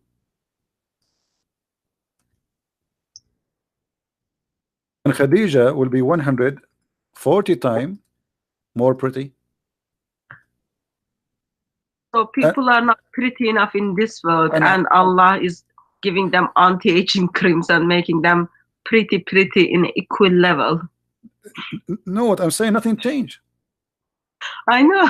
Nothing changed. You still, excuse me, I don't like to use this word. I mean, like people, they say ugly, but let's use it as a street word. So if she was ugly in earth, she is ugly in heaven still, because Fatima, she will go to heaven, and still Aisha, she is 210 times more beauty than her. And Khadija, she is now 140 times, and now she is 70 times, so it is still the same. So what the point? And are they going to watch over their husband go and sleep with other people? Oh yeah, they Allah will take the jealousy from their heart. So in the heaven, women, they will be like sex toys. They don't have feeling. So this is why they have no jealousy. They don't get jealous. That's not very good at all, because if you love someone, that you directly become jealous. No, those women, they don't love the man. They don't even know the man. They never met the man. But they will be, weren't they their wives in this world? I'm talking about the like Muslim wife who makes the paradise with their husband. For example, those wife of jihadis. If when jihadi is going to intercede for them, let's say, sake of the argument, they make the paradise, what's going to happen to them? This is what I'm saying. Allah will take the jealousy from those women in the heaven. So the women in the heaven, she will not have any jealousy, even not only the virgins, all women. Actually, this is in the Quran. Let us go to the Quran and find the verse, and we will show the Muslims the translation, which they are their own translation, not our translation. If you go to chapter 7, verse number 43, it says that Allah, He took from their heart all kind of feeling, anything. So in the heaven of Allah, there's nothing will disturb you as a person. No feeling, no jealousy, nothing. Same, same if you go in chapter 15, verse number 74. Like here, the translation is like making it, translation here is sense of injury. What does that mean? Sense of injury. Sense of injury, like you will not be injured in a sensual way. So in the heaven of Allah, you will be reclining in your bed, and nobody have bad feelings. So there's no jealousy. I'm not sure as a woman if I think that's a good thing. I wouldn't say that's a good thing. If you don't, you see, because Muhammad, what makes human is like, it's not about it's a good thing or not. I mean, this is a false promise anyway. And Muhammad, he is trying to explain to the followers. Obviously, one of them is asking him, how we will deal with those women. I mean, a lot of women, and I will have sex with all of them. They will be fighting. They will give me headache. So Muhammad, he wanted to make it okay. Don't worry. Allah will take jealousy from their heart, so they will not have any jealousy. So Muhammad always, his promises is a solution of problems human being he suffer from in this earth. So when Muhammad, he promised you something in heaven, simply is to make you feel better, not to make you feel more horrible. So he promised that in this heaven you will not have those problems you have here. Women, they will not be jealous because you are having sex in front of them with other women. No, actually, they will be happy for you. Of course, that makes sense, because those wives or those women won't have mother. Therefore, men are not going to get mother-in-law. That gives extra peace to them. Well, not only that, even the women themselves, they will not have the jealousy. The women herself. Yeah, there's no mother-in-law in there. And not only that, you have my book, Sex and Allah. You will see that all the women who Allah promised the Muslims, they are a special kind of women. All of them, they have the same face, the same height, the same voice. They sing the same song, and all of them, their name is Hur.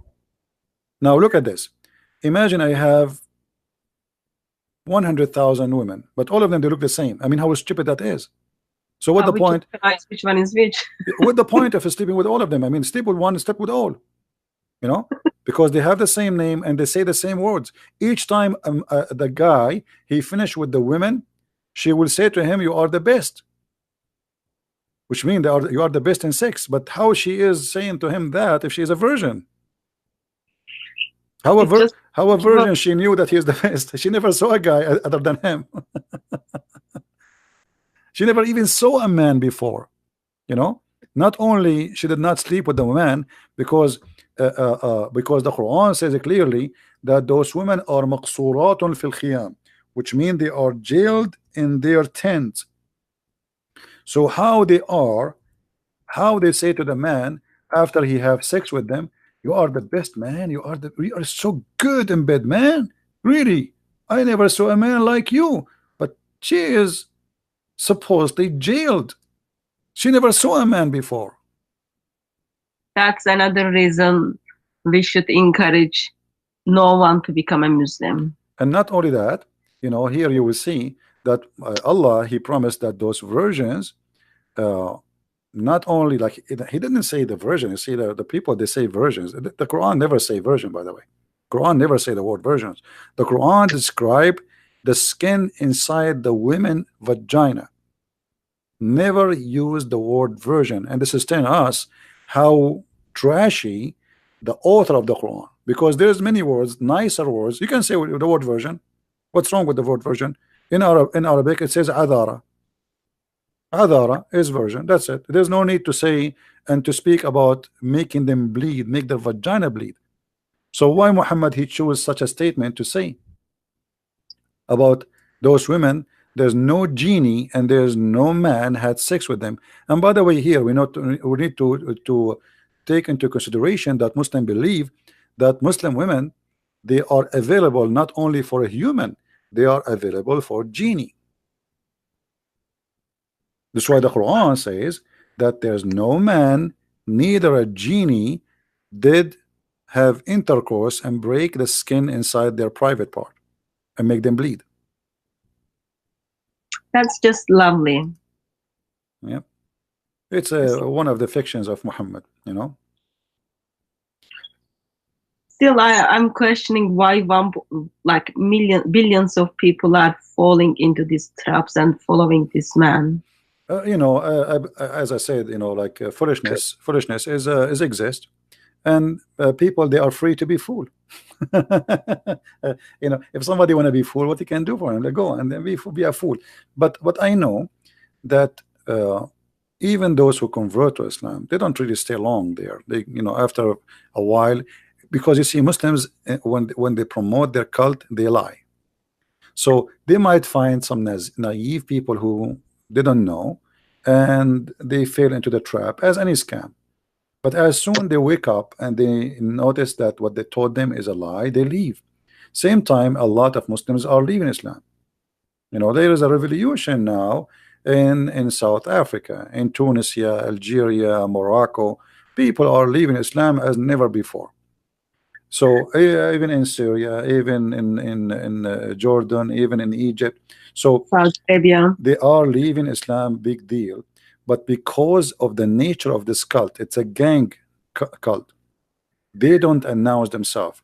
If somebody convert to Islam, the Muslim, they will make 10,000 video for him, interview, conferences. They invite them. Allahu Akbar. This guy, he was like this guy. His name is Yusuf State. He was an idiot. But if somebody leave Islam, how many videos we see of him? No, none. Few people they make videos, and if they make it, they will be living in the West. I never saw somebody leaving Islam. Have you ever heard of a country have zero atheists? Islamic countries have zero atheists. There's no way. I mean, the whole country have zero atheists, but because nobody dare to make to say I'm an atheist. Zero. When Ahmadinejad, the ex-president of Iran, he came to United Nations, he says we have zero gays in Iran. Why? Because nobody dare to say he's a gay. They will kill him immediately. So in order to know how many Muslims between those who call themselves Muslims, give them freedom, and then we will know. As long as there's no freedom, I believe that those Muslims are not exist. You see, I believe in a Muslim who is a Muslim in England to be Muslim more than a Muslim who live in Saudi Arabia, because in Saudi Arabia he have no choice or chance to be or not to be. But a guy who live in England, he can leave, or let us say, he can go around it, or somebody live in America. But you live in Saudi Arabia, that's it. There's no way you can get around it. You have to say, I'm a Muslim. I did met with a girl. She was graduated from Cambridge, and she did become a Muslim. And she got married with the guy who make her to say Shahada. Okay. I met with her. You know about halal marriage? What? I met her where she was waiting for halal husband. And this girl is graduated from Cambridge. And somehow when she became a Muslim, she left probably her brain in somewhere else. She was waiting for halal husband. And she was thinking that's very okay and that's very good. Well, I just thought that was very ugly for someone who a woman she joined a religion or a cult because of a man. She is not really converting. I mean, as soon he leave her, she will change and she will be turned a Hindu if the next guy is a Hindu. So whoever in the bed, I will accept his religion. This is the whole story. But this is not really, I mean, this is not about Cambridge and being a graduate from Cambridge. That doesn't make you smart. That's because you are rich mostly, not because you are smart. Still in my mind, I had the idea that they are exercising their brain, but in somehow she didn't even think there was something wrong that for her to go back to her husband. I think she is exercising her brain, and she don't care for the religion. She care for having the man. So her brain is focusing in one direction. It's the same as a guy. He don't care really about dignity. He care about making money. So he work in any kind of business, will make money. It doesn't matter, including drugs. So they practice. They have their brain, but it is not important for her to be a Muslim or not. The important is to have the man. So if the man is a target, it doesn't matter what the man is. She will be what the man he wants. You know what I mean? I just think it's once a Muslim woman, she was desperately, she said, I will convert to Christianity if you marry me. I said, I will not marry you, first of all. Secondly, if you convert to Christianity because of me, that means you are a liar. You are not a good woman. She said, how is that? I just proved to you that I love you to the point I will convert to Christianity. I said, this is the point. You don't love you in order to have me, you are willing to sell yourself to anything. So if Christianity is not convincing for you, and then still you are willing to change just because you want to have me, that means you are an evil person. You are for sale. Anyone can buy you. So a person who do that, he have no dignity, and he is for sale. And if a woman she want to change, or a man he change his belief just for the sake of having a woman or a man, that means this person have no dignity and not trustworthy. Tomorrow she will love different man and she will change her religion. It's just double ugly. It's just double ugly. Another general knowledge question. So let's say we don't have something called hadith. We've got what Islam is only represented by Quran itself. And what are the verses you would keep within the Quran and get rid of the rest to make Quran more logical? That is maybe the hardest question ever I got in my life. There's no a single chapter in the Quran is logical. Starting from the first chapter Muhammad received to the last chapter he have. So what is logical? I mean, have you ever heard of, I will give you an example. I will give you something simple, not complicated. When Muhammad he says, today I choose for you Islam as a religion. What was that day? If you go in the Quran, you will see chapter 5 verse number 3.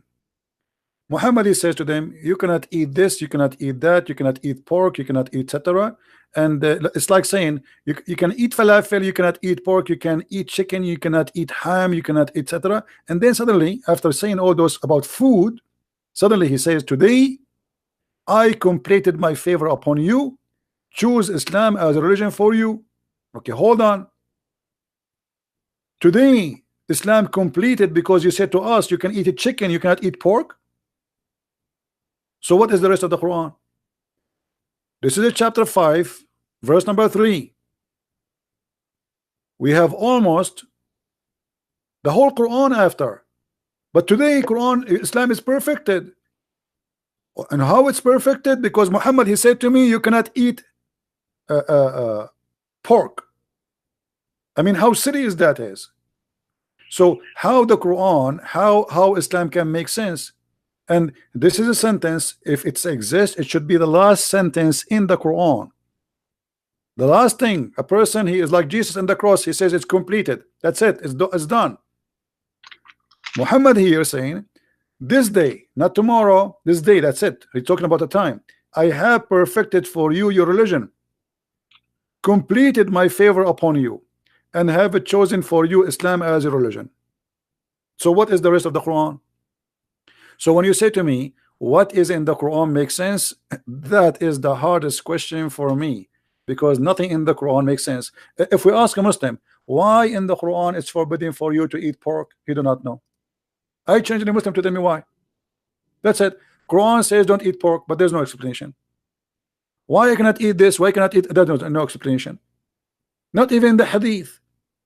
Why there's no I cannot have fun? Why I cannot play music? Why I cannot play football?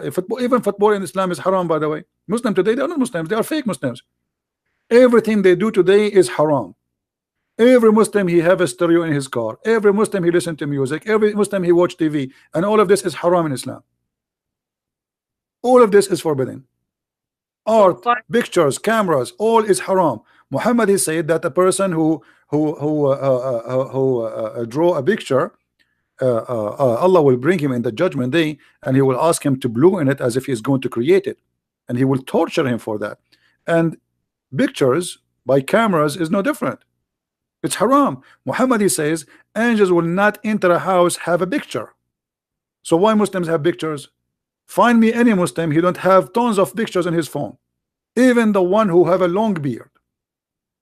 If pictures is haram, how Muslims they have pictures? And why they have it? Because simply they cannot practice Islam. Islam is a silly, stupid cult. So this is what the Muslims they do. They convince themselves, I am a Muslim, Islam is great, but don't ask me about the details. The details is stupid, and my prophet is stupid. So I'm not going to discuss details with you, but I'm a Muslim. But don't ask me why I listen to music. Don't ask me why I have a TV. Don't ask me why I have pictures in my house, when all of this is forbidden. So what is halal in Islam? To eat and have sex. That's it. This is the halal. There are 6,236 verses in the Quran, and there is none one verse you would keep to make Quran logical. That says a lot about Islam, though. Well, there is a verse in the Quran. We have to be honest. It's very logical. The one it says you can eat in your house, in your house. I mean, look how silly this cult is. Have you ever heard of a God? He needed to come with verses saying to its followers, by the way, you are allowed, if you are blind, if you are lame, if you cannot walk straight, you are allowed to eat in your house. And even if you are not sick or blind or lame, you can still in your house. And not only that, you can eat the house of your parent, and you can eat in the house of your aunts, and you can eat the house and of your brothers. I mean, have you ever heard of a silly, stupid cult like this before? So this is a God. Obviously, he have nothing to do. He want to talk, you know, like there is some people when they get so old, and you know they lose their control of their mind. And with my respect to the old, by the way, I'm not making fun of them, but this is something happened. So when you became your life boring and you wanna occupy your life, so you start talking, even if your talk does not make sense. So what kind of God in the world? He says there's no problem if you eat in your house, no problem if you eat in the house, if you are blind and you where the blind will eat. I mean, usually before Islam, a blind, he eat where? He eat in a restaurant. In the time of Muhammad, there was restaurants in Mecca, in Quraysh. There's no restaurant. So what do you mean there's no fault if you are blind, nor if you are born lame, nor if you are suffering from illness, nor if you are yourself, which means you are not any of those, to eat in your home? What? God writing to me, saying to me, it is not sin to eat in your home. So he's giving you permission to eat in your home. So where usually we used to eat? In the house of the neighbor.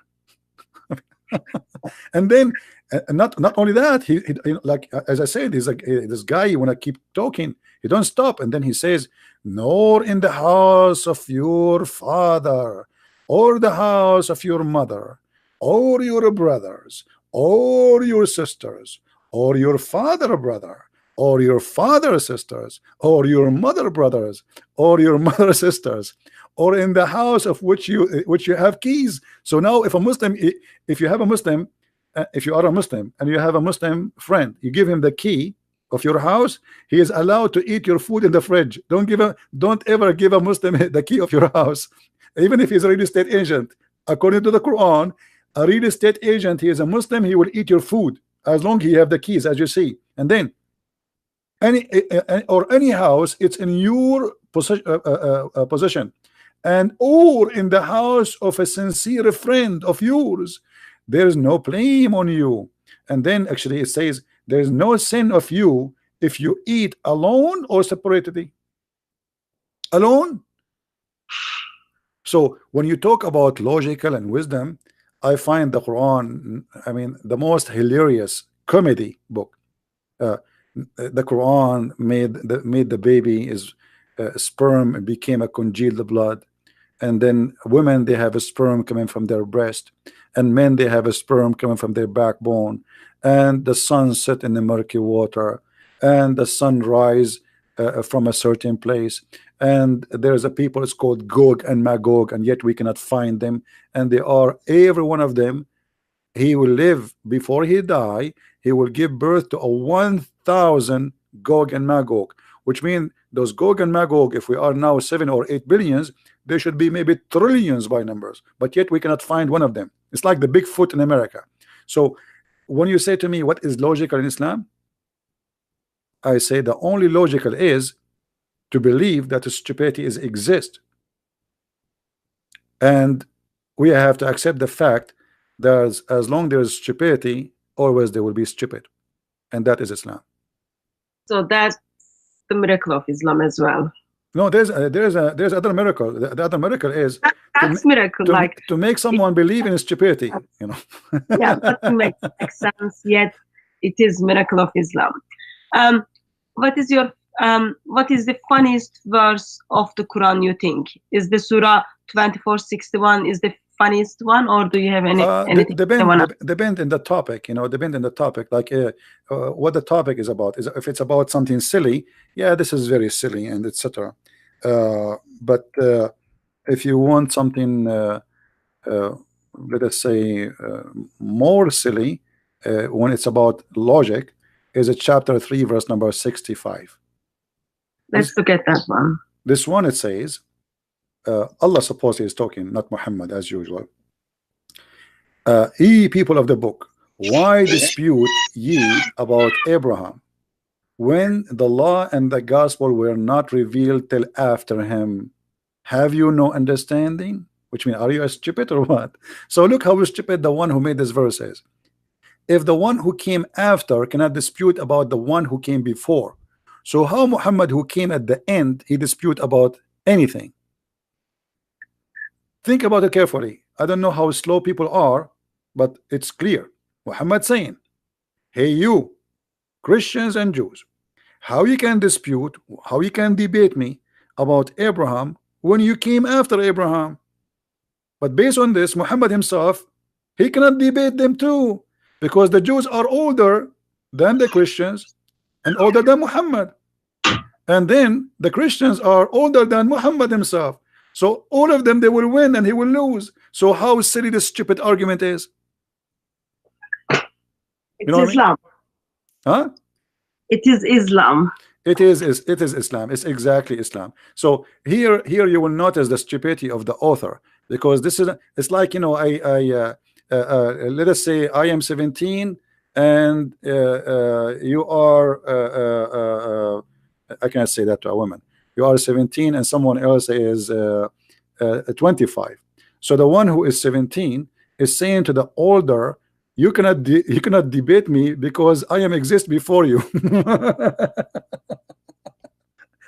But here he's saying he is the last one. So don't ask me about what is silly in the Quran. All of it is silly. What about the first verse Muhammad received? The Muslim, they say to us that the first verse Muhammad received is when he says to him, Iqra, read. How silly to say to someone who do not know how to read, read. Who is the stupid here, Allah or Muhammad?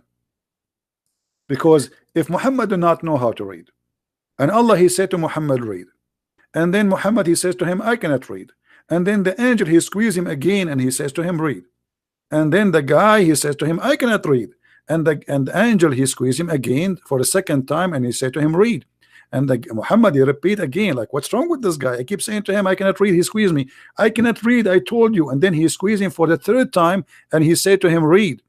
And all of this for what? Still Muhammad cannot read and he doesn't understand what to read. So what is squeezing for? And why Allah is using the wrong word? So from the first verse to the last verse is stupid. Or what about the second verse? Allah created the man out of a clot of a congealed blood. Who is the stupid who want to believe that a human being is created from a clot of a blood, dead blood? And then Allah he says that he is the one who taught the man by the pen, but the pen is not created by Allah. And if Allah is talking about the pen which he have in heaven, so what the pen he have in heaven have to do with me? I never saw it. I never received a book from him. Even the Quran never written by Allah, never collected by Allah. It was collected by a guy, his name was Uthman, and he burned all the other Quran. So where is the pen of Allah and what this is about? I do have actually concern. I do have a question to you. So okay. Pen was very important to Allah since he created that like in early stages. And Muhammad is his last prophet. And Allah dealt with Muhammad for 23 years through angel Gabriel. What do you think reason that Muhammad didn't even bother to learn how to read and write? What was he busy with? You see, first of all, the Muslims, when I debate Muslims, I debate them about their belief. But my belief is different. I believe that Muhammad, he knew how to write, how to read. But as long as this is what they believe, I have to go with it. If you go in the Quran, just to show you how ignorant the Muslims, we are the Christians, we teach them Islam. The Quran never said that Muhammad did not know how to read. The Quran says that the word ummi is anyone who do not know the book. As an example, chapter 2, verse number 78, this is the first time the word appear. وَمِنْهُمْ أُمِّيُّونَ, and among them illiterate, they know not the book. So illiteracy in the Quran never been about knowing how to write, how to read. This is why we Christians and Jews are called people of the book. Why? Because we are not illiterate about God. But the foolishness of Islam is amazing. They take this as illiteracy about writing or reading, but the fact it's clear. Those who do not know the book are illiterate, not those who do not know how to write, how to read. If you ask the Muslims, actually the verse after it, it says, then, you know, like those who write the book with their hands, Allah will curse them. So the book of what we are talking about? The book of God. So illiteracy is about not knowing the book of God, not knowing God. This is something Muhammad he took from the Jews. The Gomai for the Jews are the illiterate, not illiterate about not knowing how to write, which means the Greek are illiterate for them because they worship fake gods. So for the Hebrew Jews, all the Greek are illiterate. But the Greek, all of us, we knew they are philosophers, they have a great civilization, they knew how to write, they speak languages, so how they can be illiterate? They are illiterate about God. But the Muslims, they are very limited in their thinking. They are copy paste and nobody want to use his brain. And that not only that, all over chapter 3 verse number 20, it says, so if they dispute with thee, say, I have surrendered whole myself to Allah. Here they say submitted. Fast translation, surrender. Islam means surrender, not submit. And then he says, and say to the people of the book, and those who they are unlearned or illiterate. Do you see it? So what the Quran again confirm that there's two kind of people who they are illiterate, and there's people who have a book. So anyone have a book, which means the Christian and the Jews is called the people of the book. But there's no way all the Christians and the Jews at that time they knew how to write and to read. Actually, until now, there's people who they are Christians do not know how to write and read in some villages in the middle of nowhere in Africa, etc. So, but still they are called the people of the book. And those who don't have a book, it's called illiterate. But again, Muslims are the last one to understand what Islam is about. And this is why even Muhammad himself, do you remember what the Quran says about asking the Christians? Yeah. If he's in a doubt, he needs to ask the people of the book. Thank you very much. So why Muhammad himself? Allah told him, if you have a question about God, to know God, go and ask the Christians and the Jews. This is Muhammad. This is not Mimi Hijab and his nurse Ali Dawa.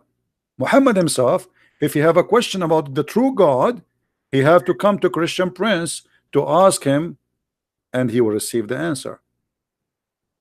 And that because we are the people of God. And here I want to remind everybody that when the Quran call us the people of the book, the Quran witnessing that we are the only one who have a book, not the Muslims. Muslims never been called once people of the book in the Quran itself, for simply they don't and they never had a book. And when the Quran says that the Christians are the people of the book, including the Jews, he confirmed not only our book is not corrupted, he confirmed that we are the only one who have the truth. Because if we, the Muslim, they say that the Bible is corrupt, so how silly, how stupid to say the people of the book, but their book is not exist no more. Who is the donkey here? Somebody is a donkey. So the second you say, imagine I say the guy with the car, but he don't have a car no more. So how we can keep calling him the guy with the car? And we are talking about people in the time of Muhammad, not people after or before. So the people of the book, but do they have a book or not? Obviously they have. Otherwise, how you call them with the people of the book? And book of what we are talking about? The book of God. So the second the Quran call us such a name, we are giving an honor Muslims do not have, and Muhammad himself do not have. And as you see, the Quran confirm, if a Muslim have a question, if Muhammad have a question, he have to come to the Christian and ask them. And here there's a question which Muslims cannot answer. Why Muhammad he have a doubt in his heart about him being a prophet? He is the prophet. If Muhammad himself cannot believe he's a prophet, how in the world any crazy person will believe him? You know what I mean? Good question. If Muhammad have a doubt, he's a prophet. He's the one who been squeezed by Jibreel 3 times like a mayonnaise. So no ketchup came out, no mayonnaise, and still Muhammad he have a doubt after all of this. So half of the Quran is given to Muhammad, and yet Muhammad he have a doubt about himself being a prophet. And not only that, if you remember the hadith, where the hadith says that the prophet he tried to commit suicide many times. I mean, yeah. Isn't it obvious that Muhammad have a mental illness? A person who's a prophet of God when I commit suicide, why? False God, false prophet. The mental, he's suffering from mental illness. This guy, he need a shrink. He need to go and see a doctor. You know. So And you know, the Muslim, they say to us, the Prophet, he saw an angel, okay, an angel who have 600 wings. But the Quran says that all the angels of Allah who sent to earth, they are either have 2 wings, 3 wings, or 4 wings. So how Muhammad he saw angels with the 3 wings, with 600 wings? So Muhammad, you know, obviously is a very funny man, and maybe he didn't put his glasses on.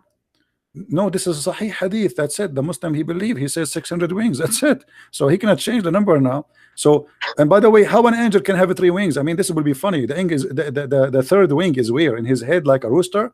So praise be to Allah who created out of nothing the heaven and the earth. This is a Muslim translation. Who made angels, messengers with wings, 2 or 3 or 4. And by the way, here they put between 2 bracket pairs. That's a lie. There's no pairs there in the translation. This is why it was between 2 bracket. And by the way, even if that is true, 2, 3, 4, still how Jibreel he have 600 wings? I'm like more convinced in that hadith probably Muhammad wasn't wearing his glasses, therefore he didn't see well enough. Well, Muhammad obviously, you know, I believe Muhammad is a person who is suffering from mental illness, and side of good vision. I don't think this is about good vision. I think he's a person who is suffering literally from mental illness, and you know, it is possible that Muhammad he imagined things which is not true. And actually, even the hadith confirm that. If you remember, the Muslim they say, and the wives of Muhammad says that Muhammad he imagined he is done something. In fact, he never did. Yeah. It's a Sahih Bukhari. It says that was a bad one though. Once the Prophet was bewitched, so that he began to imagine that he had done a thing which in fact he had not done. So now how we can guarantee that Muhammad seen an angel, not a zucchini? Because now the Prophet he might see a zucchini, he think it's an angel speaking to him, or he might see a watermelon and he think the watermelon is an elephant. So a person, and by the way, when the Muslim they say the Prophet was bewitched, that's mean I have the right to say Muhammad the bewitched. I'm not insulting. You see, if I say Muhammad the bewitched, am I insulting? No, the hadith says Muhammad the bewitched. So how he is a prophet yet he is bewitched? And you know what bewitched mean? If you ask any Muslim what bewitched mean, he says they put a black magic on him, but black magic is from shaitan. Okay, but how that can happen? Isn't it the Quran says that Allah said to the shaitan, you have no authority over my servants except the criminals and the bad and the evil one who follow ye. So in order for shaitan to put a black magic on Muhammad, he have to be an evil person, and that's what the Quran says in chapter 5 verse number 42. So Allah is prophesying about Muhammad in the Quran. No, Muhammad, Allah is not prophesying. This is Muhammad getting himself busted. Yeah, like he's just like telling, I'm now going to describe you about myself. Well, you see here, if shaitan have no authority over any Muslim, not only Muhammad, even normal Muslim, except the one who follow thee. So here, for Muhammad to be under black magic, he have to be following thee, which means shaitan. Otherwise, shaitan have no authority over him. And authority here mean you cannot do anything to them, you cannot harm them, you cannot make them follow you. Only one will follow you is those who they are bad, the criminals. So how Muhammad he became under the threat, or he became under the influence of the black magic, unless he is following thee?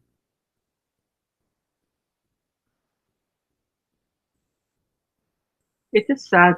Like it just like as I hear more, as I see more, it just helps me to see how much this breaks heart of God, because there are billions of people are not aware of those things, or they are leaving their brain in somewhere, and they messed up in this ideology. It is very sad for mankind.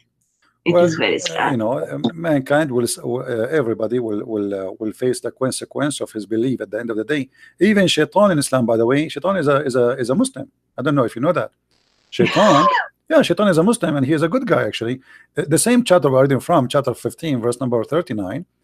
Iblis, he said to Allah, because you put me in the wrong, because you made me do wrong, because aghwaytani, actually aghwaytani is not even make me do wrong, it's about you deceived me and you did lie to me. So Allah is the one who did deceive Shaitan.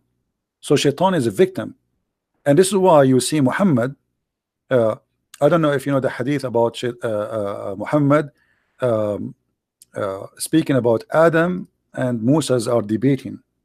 Ah, yes. Okay. Yeah, it like I come to something which I was predestined. Yeah. Right. So it's a predestiny. That means Shaitan himself, the plan of Shaitan is a predestiny too.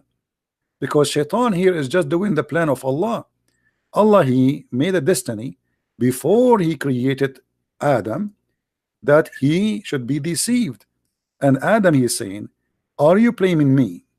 Are you blaming me for an action which Allah had written in my fate 40 years before my creation? What does that mean? What exactly happened there? Shaitan supposedly he whispered into Adam and Eve and he deceived them.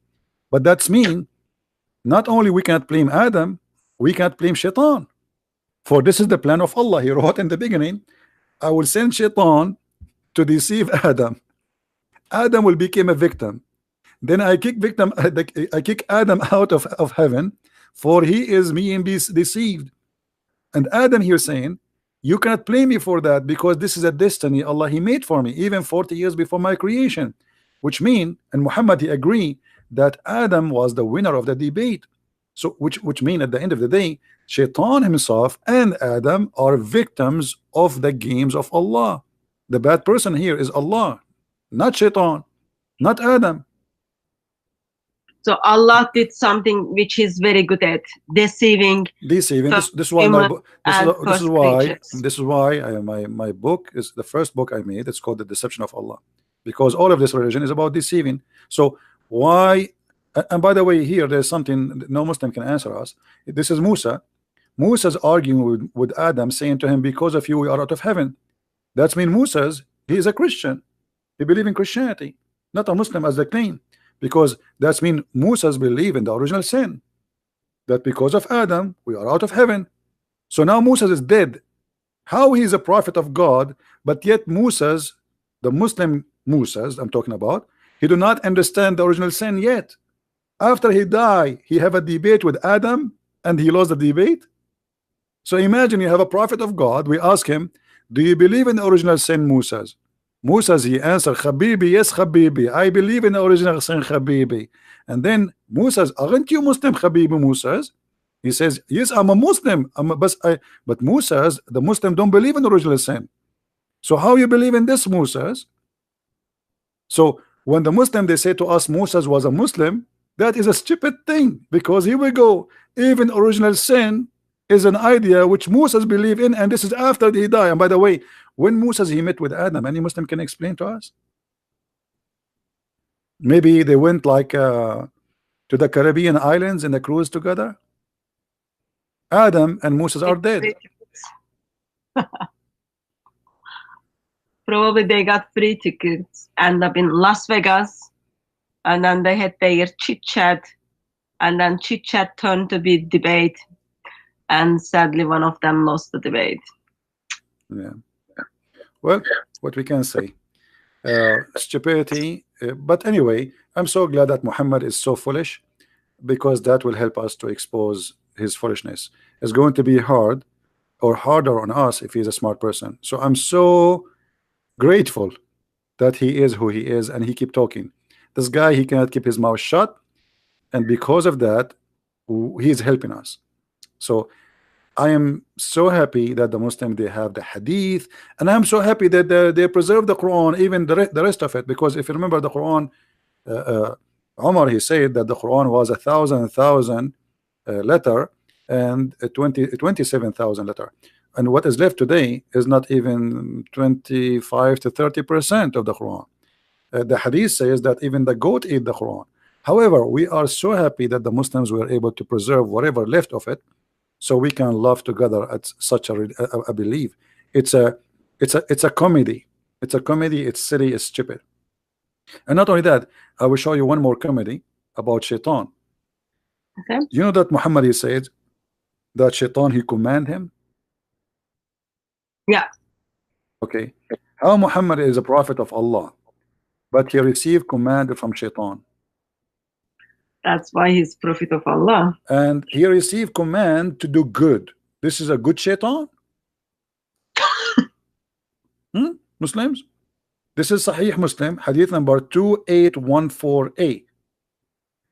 Your prophet saying that the devil,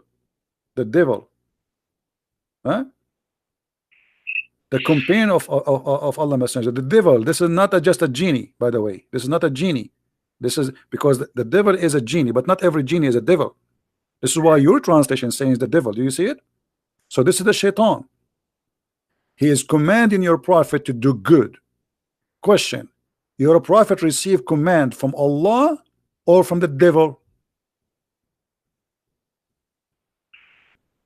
That's only Allah knows, I guess. Allah knows best. Well, it says in front of us, it says he does not command me but for good. So Muhammad, he obeyed Shaitan, but he claimed that the Shaitan is a good Shaitan. I never heard of a good Shaitan. If you ever met one, let's say hi to him. That, in world of Islam, you do have a lot. Yeah. So it's a silly. I mean, just read and you will laugh. And Muhammad, he confirmed that this is Shaitan. Even Aisha, she said to him, your Shaitan, he come to you, huh? And by the way, when Aisha, she said to Muhammad, your Shaitan, when Muhammad, he said to Aisha, your Shaitan come to you, this is a wife trying to play with the hair of Muhammad. And Muhammad, yet he says to her, did your Shaitan come to you? Why is that? Why if a wife, she want to play with the hair of the husband, Shaitan is accused? Don't you see, Muslim, that there's something wrong with this man? Because it's a lawful for a woman to touch her husband. It is lawful for the man to touch his wife. So why Shaitan is behind the touch of Aisha? Obviously Muhammad, he say things which is not right, because this is Allah. Allah, he put a desire in her heart, supposedly. Isn't it Muslim, they say that Allah, he made Aisha in love with Muhammad? So now Aisha, she tried to touch Muhammad. That is Shaitan who is trying to make her do that. How so? Well, we have Satan, which even comes between husband and wife within marriage. That's not very safe marriage, isn't it? Yeah, and Shaitan, he round himself around the penis of the man if you don't say a prayer before he have intercourse. What a crazy Good for religion. Muslims. Good for Muslims. All right. Anything else, sister? No. What time do you want to go? Well, I don't know. It's getting late for you, isn't it? Oh no, I've got time until 3. It's just after 12. All right. So, but it's up to you. So you are the guest. I don't know. Do you have more questions? Look like you have a lot of questions. Okay. Look like you have a lot of questions. Okay.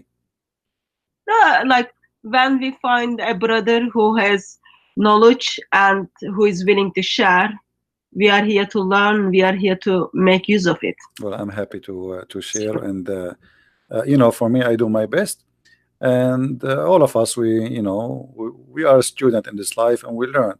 Learning is a process, never end. And the one who think that he knows everything, he's a fool. So, but we as a Christians been ordered in the Bible to read the books, and we have to be anti-ignorance. Ignorance is our enemy. That's what the Bible says. So, and we are not against Muslims, by the way. For me, I really I feel for them, I care for them, and actually this is why we are here trying to save them. It is the Islam which is dangerous for mankind, not the Muslims. Yeah, we are, you know, even Jesus himself, he said, I came for the sick, not for the healthy, you know. So we as a Christians, we should always care for the Muslims and don't think about them as enemies. I know that Muslims believe in us as enemies, but we should not go down to their level, because that will make Shaitan or Satan the winner. If I take the Muslim as an enemy and the Muslim already taking me as an enemy, who is the only winner here? Satan. And then we start killing each other. So we as a Christians, we should not allow hate, we should not allow violence, and we are talking against Islam. We are not talking about against Muslims. Muslims are victims of a cult and they need our help. So when somebody have an injury, be Christian and help him. That's what Christianity is about. You don't make fun of the injured, you help him. And here we are not here to make fun of a person. We are not talking about a person, we are talking about a religion. We are making fun of the devil himself, who try to fool people, make them believe in stupid things. So our enemy is the devil. And if you are a Muslim and you are listening, you should join me, not to be against me. And if we are wrong, show us that we are wrong. But don't take the order of the devil and use violence, because trust me, the second you are a violent person, you are not serving God. And this is how you should know that your God cannot be God. You see, if a Muslim, he have really a religion and he have a God, what kind of God? He says, kill them, Allah he punished them by your hands. What about you say to your God, you punish them? What about you, Allah, you punish them? Aren't you God? What kind of God he need a poor person to go and die for him? Can't he do it? Why he want you to die for him? The God of the Christians, look at the different Christianity. God of Christians, he gave himself to save us. God of Islam, he wants you to die for him to save him. So if you are the one who can protect your God, how weak is your God? If your sword is the one who will protect Allah, what kind of Allah you have? God do not need my sword to protect him.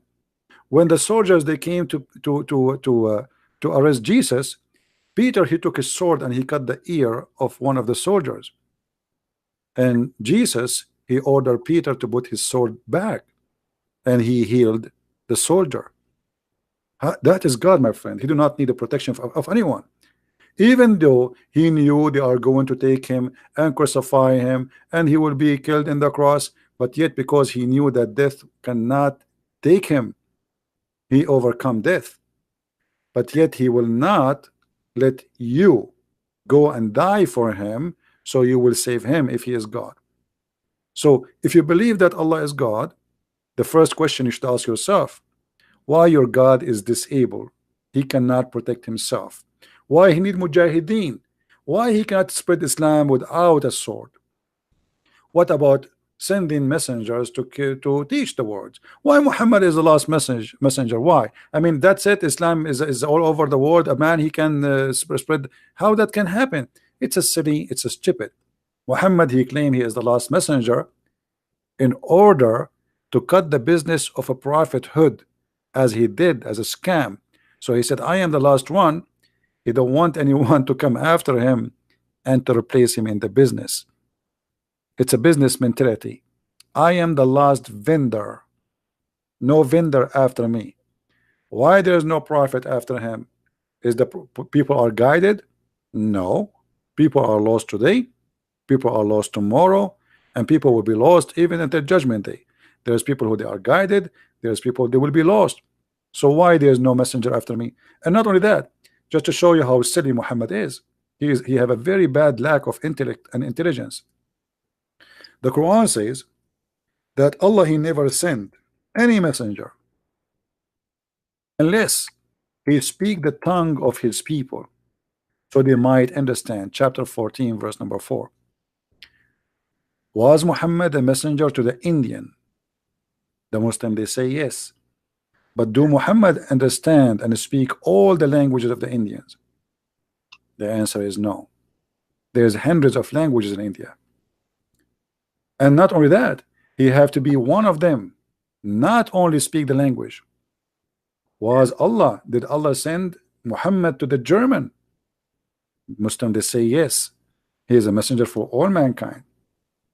But Allah in the Quran said, we never send a messenger except to teach in the language of his own people. In order what? In order to make it clear for them. So the logic in front of you, this is the logic of Allah, not my logic. You cannot have it clear unless the messenger he speak your language. And this is your Quran. So how Muhammad is a messenger to the Chinese, the Indian, the Japanese, the Russian, even Arab, they cannot understand the Quran. To the point even Muhammad, he asked Allah to send him 7 Qurans. 7 Qurans to a village in the size of Mecca. If the people of Mecca who speak the Arabic, they cannot understand the Quran unless they have it in 7 Quran. How a person like Zacharias, he understand the Quran? Brother Sister, it's very clear that in Islam we have no women see the Prophet, and the reason for that because Allah is do. I mean, this guy, he is going to teach you Islam. If the Muslim scholars who speak Arabic, they say Allah knows best what he meant. Even those who speak Arabic, they are born. I am a person, I am an Arab. Arabic is my first language, and I suffer strongly to understand what this stupid Quran is saying. So how a guy like Zacharias, he can explain the Quran for you? Ahmed Didat, he don't speak Arabic. Zacharias, he don't speak Arabic. Shabir Ali don't speak Arabic, but yet they want to explain the Quran for us. And the Quran saying that in order to understand, you have to know the language. The Prophet himself, he have to speak the language of you, not you speaking his language only. So how that can and not only that, additional to this, even the Quran, because Muhammad is a thief. In his time, he could not explain the Quran. So Muhammad, he said to them, oh, hold on, don't ask me questions. There's many verses and a lot of things in the Quran. Nobody knows what they mean. Say, Allah, brother. What? The Prophet himself do not know how to explain the Quran? Chapter 3, verse number 7. So the Quran have 2 parts. One is so clear and one so unclear. And nobody knows the meaning of it save Allah. Have you ever heard of a stupid cult like this? So why you are sending me those verses and those chapters if nobody knows what they mean save Allah? Nobody knows the meaning save Allah. Okay, so Muhammad do not know too. Have you ever heard of a prophet? He do not know what the meaning of his prophecy. He do not know what is the meaning of the word he is saying. That is Muhammad. Why? Because he is a thief and he cannot explain things he said. So the only answer is, don't ask me, ask Allah. Nobody knows what they mean. Yet Islam is supposed to be very simple. Yeah. Anything else?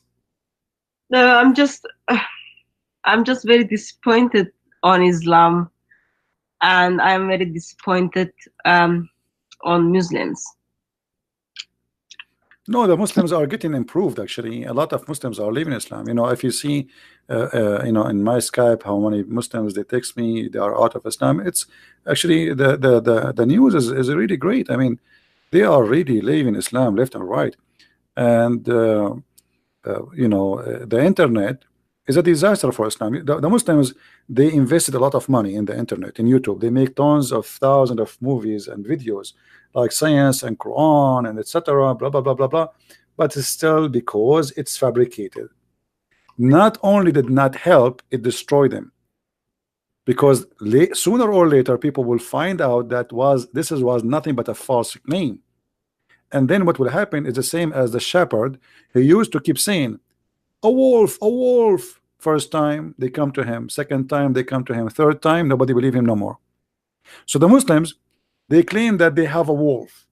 First time, people believe them. This is in the beginning when the oil start coming.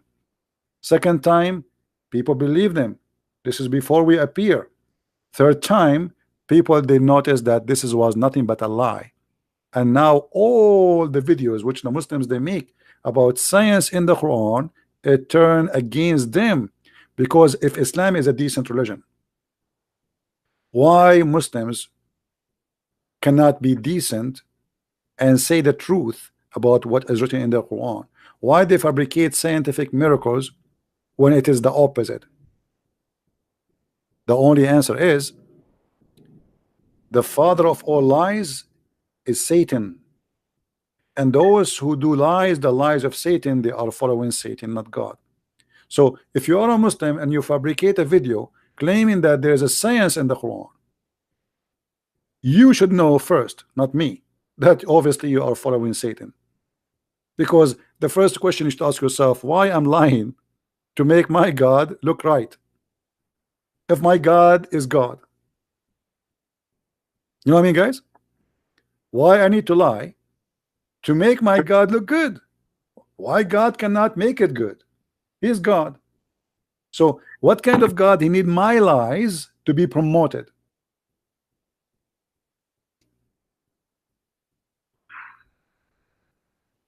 Ines, just let me know when you want to go. Well, I think we have enough for today. We have a lot. We have a lot of information, isn't it? Isn't it enough for today? I mean, and you got awesome. and by the way, if you want, you can take the video from my channel, so Yeah. you can have two videos, because now maybe people did not read it clearly in your screen, so you can download the video and post it in your channel too. Yeah, thank you. Yeah. Sorry, in my culture, I can't just kick out the guests. So you need to tell me when you want to go. Oh, well, I'm going to go, and I will let you with your friends if you want to continue talking with them. But I'm so glad, sister, that I spoke to you. I saw your videos many times, and I encourage you, and we support you and all the team you work with. They are wonderful, and you are wonderful too. And I hope people will support your channel. Actually, I put a video, a link, guys. I put a link under my video for our sister and their team. She don't work alone. She have what is the name of the the team with you? DCCI Ministries, Defend Christ, Critic Islam. But who is the guys who work with you? So I've got brother called Daniel, brother called Godwin, and we do have a brother called King. We've got like lots of people who are also behind the cameras, or behind the cameras. God bless them, and I encourage all the people to support that channel. And as you see, the link is under my video. So if you like, you can click and you can subscribe. And guys, subscribing doesn't cost you money. Those people they need and they deserve your support. They go, they stand, and they fight for the truth. So they are not fighting for themselves. They are fighting for the truth. They are working, they are serving, and they are doing the good work, which many people don't do because they are lazy. So if those people you don't support them, you will support who? So before you go, yes.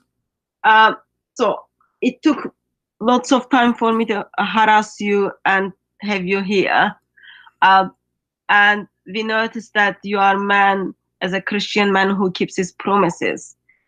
Can we have you back? I don't promise. Why not? I don't promise, but you are welcome.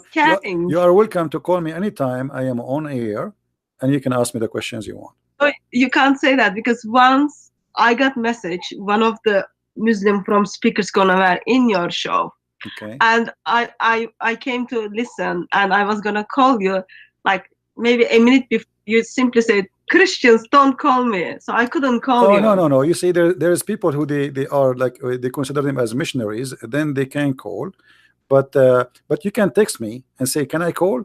And then I will say, yes, call me, no problem. Even if, because sometimes people they call me when it's a wrong time, you know. So and most of the time I want to talk to Muslims, but now we change the way we are doing things, because we don't want just the kids to call us. We want someone who claim to be professional, sheikh, scholar to call me. So text me if I am live on air and ask, can I call? and I will answer you. Says either yes or no. Thank you. All right. And let me express once again, I am very grateful that after harassing you for a long time, you were able to share some of the informations you have. I am sure that was only 0.0001, but maybe not even 0.0001, but I am sure we will make use of it. And I am sure by God's grace, we will use it for the kingdom. Amen to that. And can I encourage also you to do like volume 3, 4 of Allah and Sex. It is very good material for Muslims, and it is helpful for Christians to rescue Muslims from Islam. Well, I'm working now in 3 books at the same time, so we will see. You know, I mean, when I have time, I will. You know, we will see. Because if I want to make a volume number 3, then I have to make volume number 4, because sex in Islam is like cannot be covered by a million volume. The whole religion is about sex. So there, I made it what is enough to prove a point. Yeah. And there's tons of reference. I mean, my books is not really just a book. It's a library of reference. Everything is there, nothing of my own. And I make it in a very simple way to understand. Oh, well, it doesn't, in that case, it doesn't have to be volume 3 or 4. Anything you write there, I am sure you write up, I am sure it will be useful for the kingdom. I'm doing my best, sister. Thank you very much. And once again, thanks for joining us. May Lord bless you and keep you safe, and give you a little bit more compassionate for Christians mainly. You are handling Muslims well, but for Christians. And I'll be in touch with you through probably Skype. All right, sister. Take care, and say hello, and God bless to all your team with you. Thank you. Take care. Thank you. Bye-bye. Bye-bye.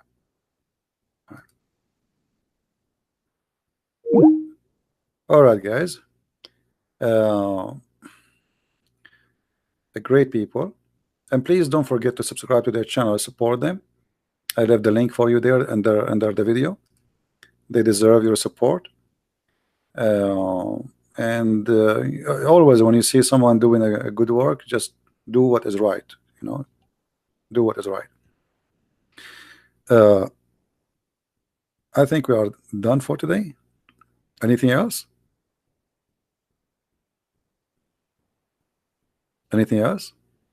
Yeah.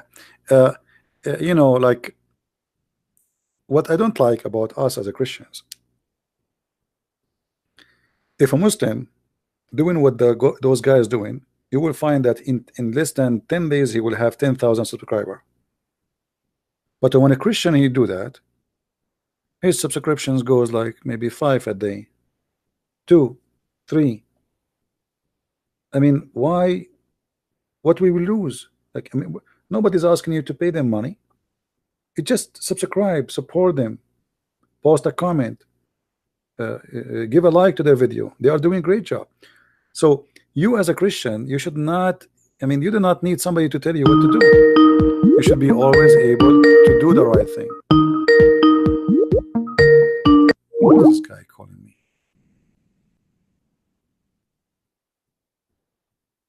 Don't call me without permission, otherwise I'll block you. All right?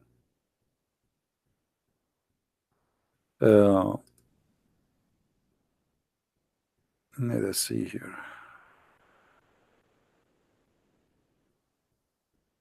Yeah. Anyway, if you know a Muslim who is a scholar or somebody he claimed to be a big shot, and a big shot mean somebody he debates, somebody he's is very well known, maybe in YouTube and Facebook, that he want to bring people to Islam, he is more than welcome to challenge me anytime, even without a date. All what you need to do, he posts in his Facebook, and don't give me and don't send me link of Facebook of a kid he posts in Facebook, I want to debate a Christian prince. The admins in the chat, they are not listening. When I say post in your Facebook and we will verify who you are, we are talking about verifying that he is someone qualified to talk to me, not a kid. All right, we have enough of kids. So when somebody want to debate me, there's two things we need to check out. The reason we say Facebook, if he is in a Facebook, he will have tens of thousands of people following him, debate videos, etc. Then okay, post there, he want to debate me, post your link for us, I check it out, you are legitimate, you are real, and you really you know your religion, then you are welcome. But a kid, he made a Facebook page. Who is this guy? Hello? Hello? Hello? Yes? Hello? Yes, how can I help you? Hello, Christian Prince. Yes, my friend, how I can help you? I am from Indonesia. My name is Aditya. Okay. You are live on air. What do you want to say to us, my friend? I'm always watch your video, and I'm say thank you for your video. All right. I'm happy you like them, and I'm happy to see people from Indonesia learning from them. Yes, but I may have request from you for you. All right. Can you make video about the Messiah in Old Testament? The Messiah in the Old Testament. Al-Masih. Okay. In the Old Testament. All right. Yes, it's for Jews, because we know Jews don't believe Al-Masih. No, you are wrong. The Jews, they believe in the Messiah. Who said they don't? The Jews today, they are the few who left, they did not believe, but the majority of the Jews already, they became Christians. You know, isn't it all the apostles of Jesus are Jews? Right? Yes, all the apostles of Jesus, no. reject. So it's wrong to say the Jews don't believe. Those are the one, the left, they are the minority. The majority already, they became a Christian. This is why after 2,000 years after Jesus, still we have less than maybe 25-30 million Jews. Why? Because the majority, they became Christians. So people wrongly think the Jews still do not believe in Jesus. Those are the minority. Few of them don't. All right, and not only that, actually, they are coming to Christ. I mean, I predict that Israel, in maybe in 30-40 years from now, the majority will become a Christian nation. It's not going to be a Jewish nation no more. Okay. Right. Yeah. But anyway, I will explain maybe in the coming video when I go live on air about things in the Old Testament about Jesus. No problem. Yes, thank you. Because I have a Jewish friend, and they not believe Jesus is Al-Masih. Yeah, he's a Jewish from where? From Indonesia?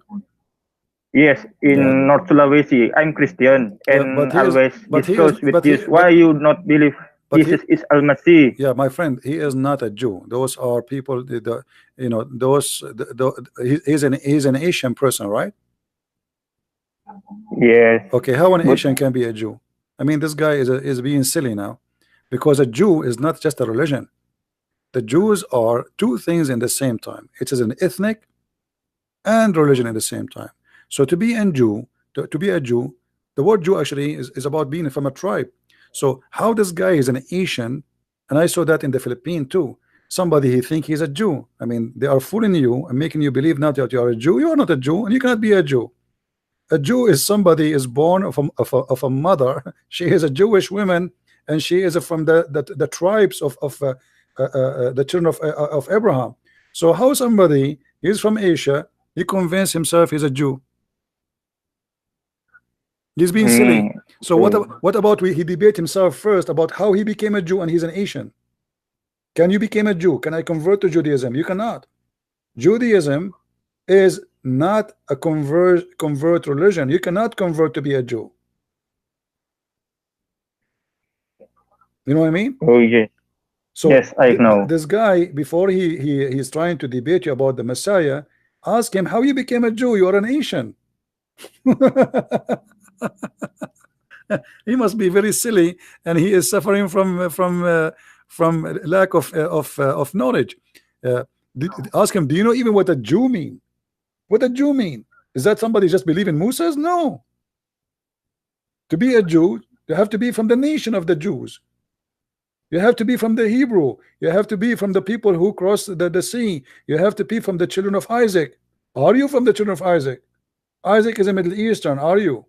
You know what I mean?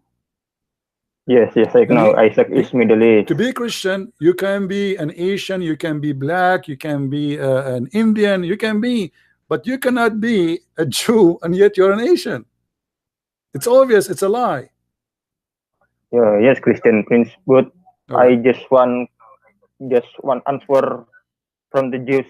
No problem. And see, the Jews, they always rejected Christian belief. No problem. No, just what I'm saying to you, the Jews don't really reject the Christian belief. The majority of them, they are Christians, and they call themselves Messianic Jews.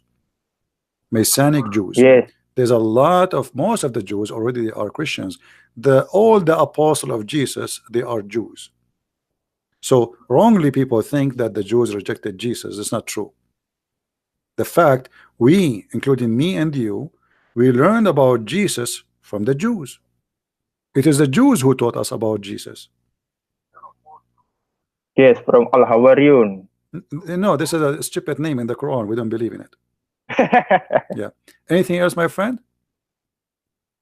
No. Yeah. And next time, before you call me, please ask me if you can call.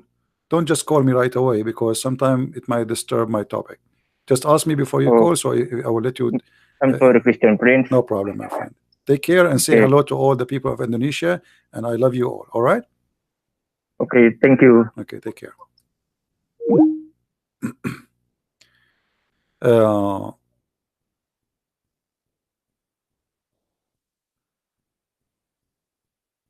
Anyone can convert to Judaism and become a Jew? No, this is not true. You cannot. You cannot. You know, you cannot. Those are the children of Israel, and they are called that because they are the children of Israel, not because they are the followers of Israel. You know what I mean, guys? Even the Quran, even your city book, call the Jews the children of Israel. That means they have a lineage. They have a lineage. Hey, Raphael, so what if you are a Jew? My friend, are you a convert Jew? Because Jews today, they are outnumbers, and Judaism is dying, so they are accepting anyone to convert. I saw some people trying to convert people to Judaism in New York, but this is fake, this is false. You cannot. Can you show me the verses in the as long you claim to be a Jew? Can you show me the verses in the Old Testament it says that you can convert people to Judaism?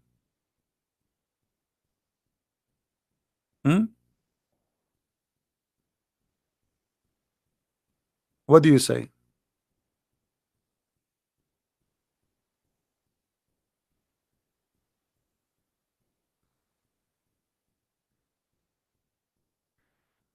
Jesus had a Gentile women in his lineage. Here we go. Let me show you how silly you are, guys. Is it true that Moses he did marry a woman she is not from the children of Israel? Just to show you how stupid those who claim to be Jews in front of us here. Is it true that Moses he did marry a woman she is not from the children of Israel, and he have a children from her? Yes or no? So based on your talk, all the children of Moses are not Jews.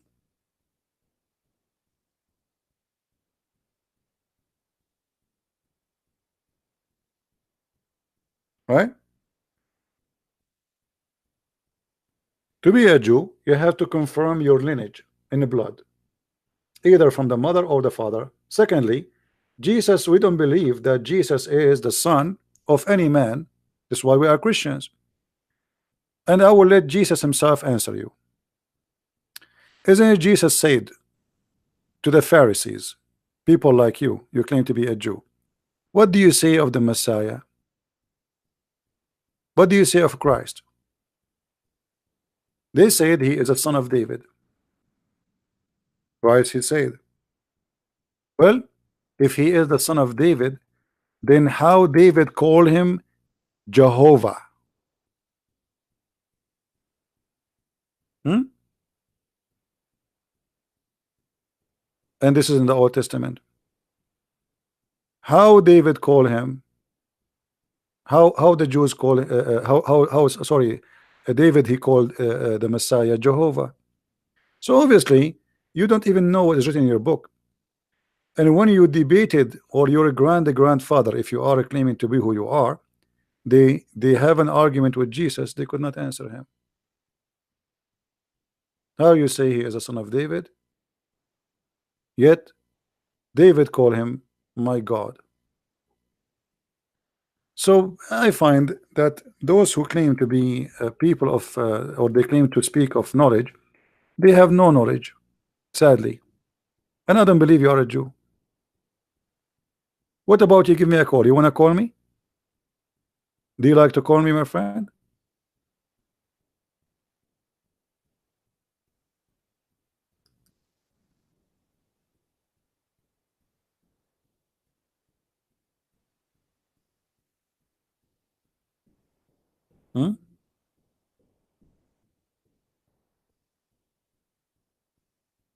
Do you like to call me Mr. Jew? I want to see how much Jew you are. I want to learn from you about Judaism. You are what? In YT? What does that mean?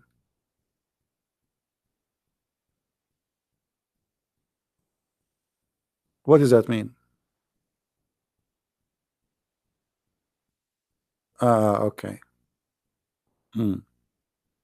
Yeah, obviously you are a fake Jew. There's a guy, he claimed to be a Jew, rabbi. He called himself to weave a singer. Go and see how I got him busted so easy.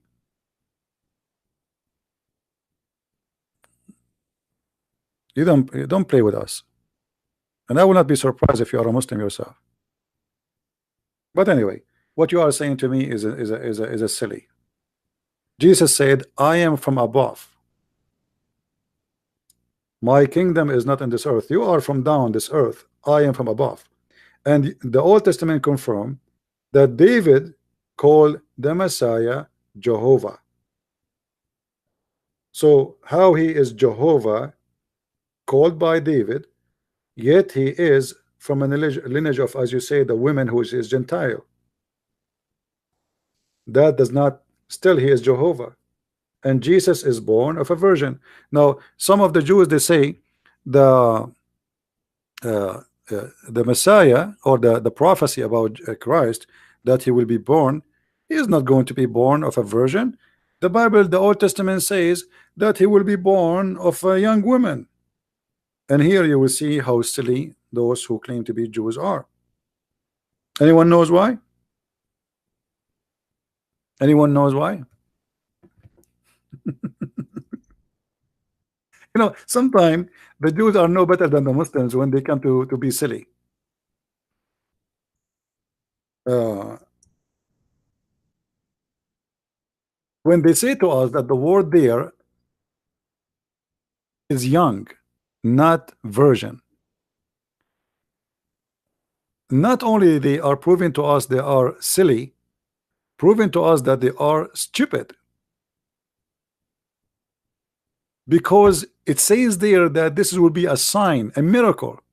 So if a young give birth, every day there's youngs giving birth. So every day there's a Christ is born.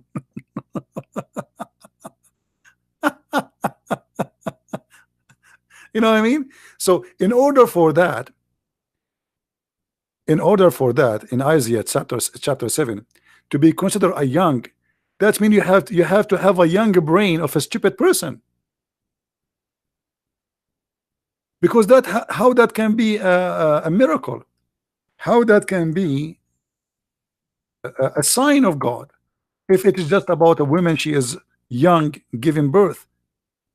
Do you know how many young women they give birth every day? So how that can be about being young? So the verses there is very clear. But this is a sign. It's a miracle, which means something never happened before, not something happened every day. Let us read the verse together just to show you how silly those who call themselves Jews. Therefore, the Lord himself shall give you a sign. Do you see a sign, guys? Do you know what sign mean? What sign mean? It's a miracle, right? It's something never happened. A sign. If we change here the translation to the way the Jews they try to make it, they say it's not, doesn't say virgin, a young. Where is the sign if a young she conceive a son? There's no sign there, no more. Because young women, actually they are women, today they consider them children. Actually, if you are like 13 and you have your period, if you have 12, even some of them they might be like, you know, like 12, depend in the child, I mean the person. So if she have her period, she have sex, she will have a child. So where is the sign here? Where's the miracle? The verse confirm that this is a miracle, a miraculous birth. And the only way for it to be miraculous, if it's a virgin, not if it's a young. Any young woman, she can give birth. Why not? I mean, what is the miracle? Actually, if a woman she cannot give birth in young age, that means she will never give you birth after. That is not a sign. And this is how we see how silly they are.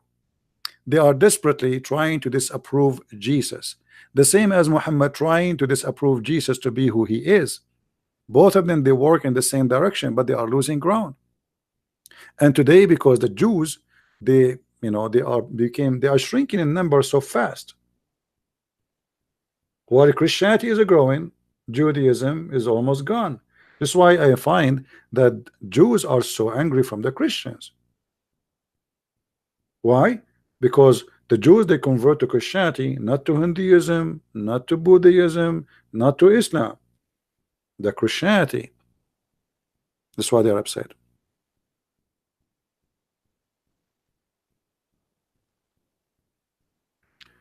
My friend, the Cloudy, I do not speak Hebrew, but even if you see that, just to show you the silliness, all the Christians who speak Hebrew, including the apostle of Jesus who speak Hebrew, including Jesus who debated about that, he don't speak Hebrew too. In the time of Jesus, the Jews could not refute Jesus.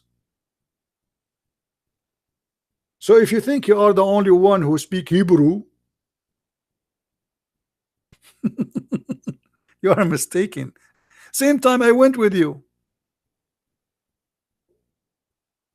I am going with you. Let us change this word here from a virgin to young. Still, that will make the verse silly. Will make the verse out of meaning. God will give you a sign, and the young woman will give birth. If you respect God, then you respect that this is a miracle. This is what the verse is saying. And there's no way it is a miracle because a young woman she gave. She is a woman anyway. Right? Those who they claim that the translation is wrong, they say young women. She is a woman. So what is the miracle of a woman she gave birth and she is young? That's not a miracle. She's a woman already.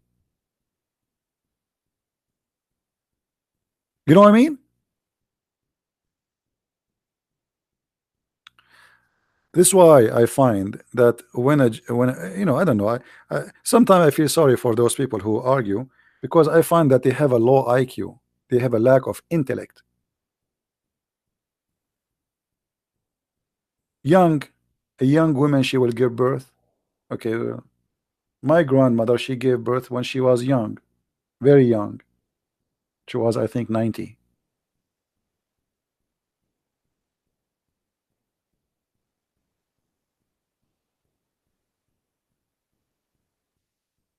My friend, anyway, don't tell me I understand your understanding. I believe if you have a knowledge, then you should be able even to talk to the Messiah, and you have to be able to refute him. I saw many rabbis making videos against Christianity, and they made me a better believer, because I found them, they are lying and they are deceiving people. As an example, I saw a rabbi, or he claimed to be a rabbi, he says the word echad does not mean anything except one. But the Bible says that the man and the women, they get married and they became echad. And this is exactly the same word we have in Arabic. And here you see that they claim to be a rabbi, but they don't respect themselves. Be honest. I mean, how people respect you? You are a rabbi. Simply, it's a business. And they are defending Islam, by the way, speaking against Christianity. They will not dare to speak against Islam. So those rabbis are satanic. They are not Jews. The real Jews will not do that. A real Jew, rabbi or not rabbi, he will not lie, fabricate the translation. He will not lie and say echad does not mean one as unification. He will say it as it is. And I have videos about this guy. Go and see how many videos I get him busted with. And the coward, he will never dare to call me or to debate me or even let me call him. All right. My friend Rafal, it's not about you speaking against Christian or not. You said you can be a Jew convert. That is not true. All the Old Testament speaking about the tribes of Israel. Do you have a tribe which is not from Israel? Is that correct, guys? Who is the one who is blessed? The nation of Israel, not the religion. The nation of Israel. Who is Israel? Israel, a man, and he have kids. It's not a belief. They have a belief, yes, but the blessed persons are persons. Correct? So why you are being silly? You see, even Abraham, he have children's which is have nothing to do with Israel. As an example, Ishmael, right? Okay. Is Ishmael from Israel? No. Can we say the children of Israel of Ishmael, they are from Israel? No, they are cousins. So why are being silly?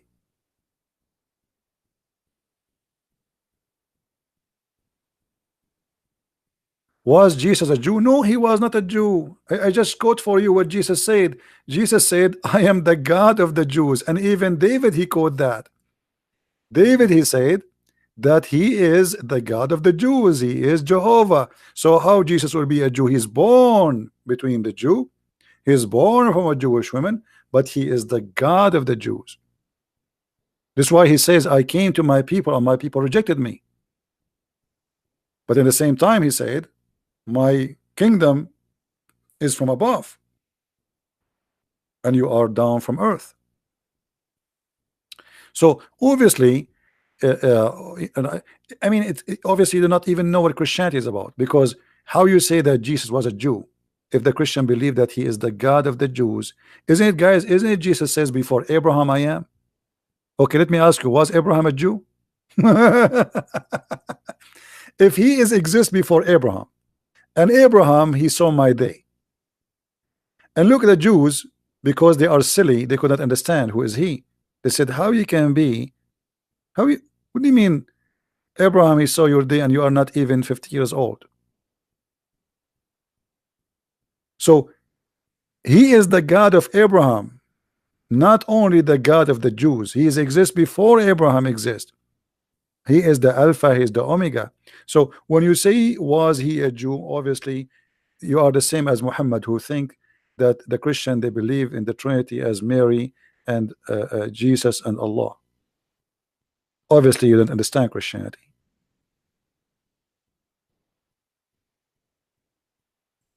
Right? But anyway, we welcome all questions, and we welcome those who, you know, they do not know what they are talking about. It's okay, I understand. You know. I understand. But try, I advise you, try not to be silly, because sometimes we say things without thinking. Even I saw Christians saying that Jesus is a Jew. And how he is a Jew if he is the God of the Jews? How is a Jew yet he before Abraham he is? How is a Jew that everything created by him and for him? That is silly.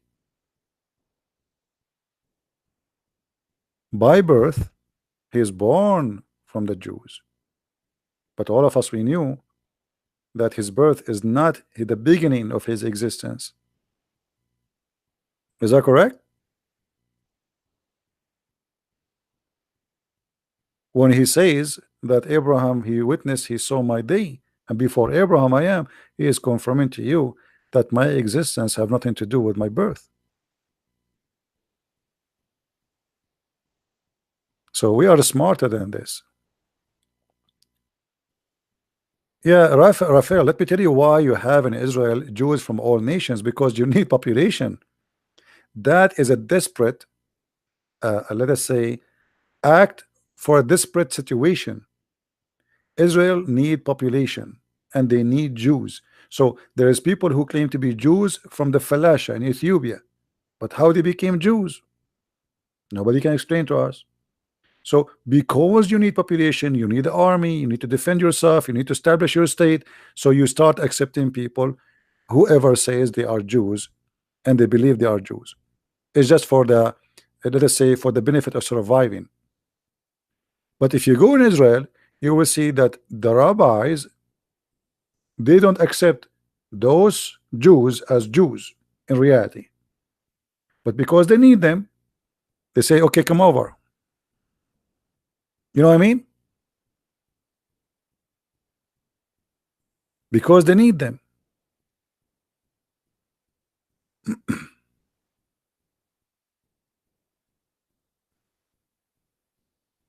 No, Jesus is not. You know what a Jew mean?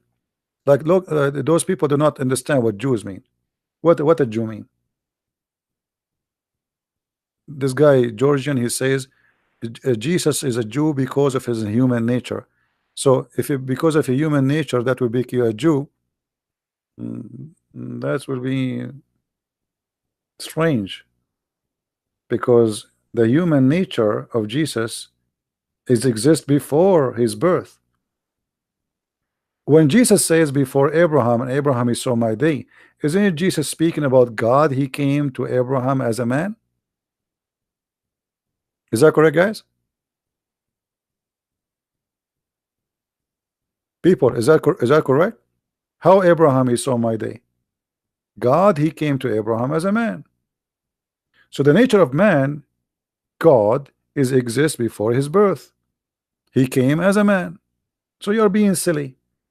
Before the Jews are exist, he came as a man. But people don't want to use their mind, what I can say. All right.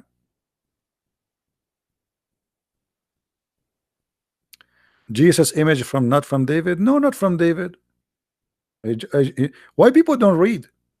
I just said, Jesus said to the Jews, what do you say of the Messiah? He said he is a son of David. He said, well, if he is a son of David, then how David call him my Jehovah? I mean, what's wrong with people? Unbelievable. If he is a son of, this is Jesus talking, not the Christian Prince. Who is the one who's talking? Jesus. What he's saying, listen carefully. You see, stop being silly. And I have I have patience, but I am not the Lord himself. This is John chapter 8, and this is the Bible in Aramaic, translated in a plain English. Read carefully what Jesus says to the Jews, so you might understand, even if you are slow. He said, who? The Messiah, not the Christian Prince. The Messiah, not Christian Prince.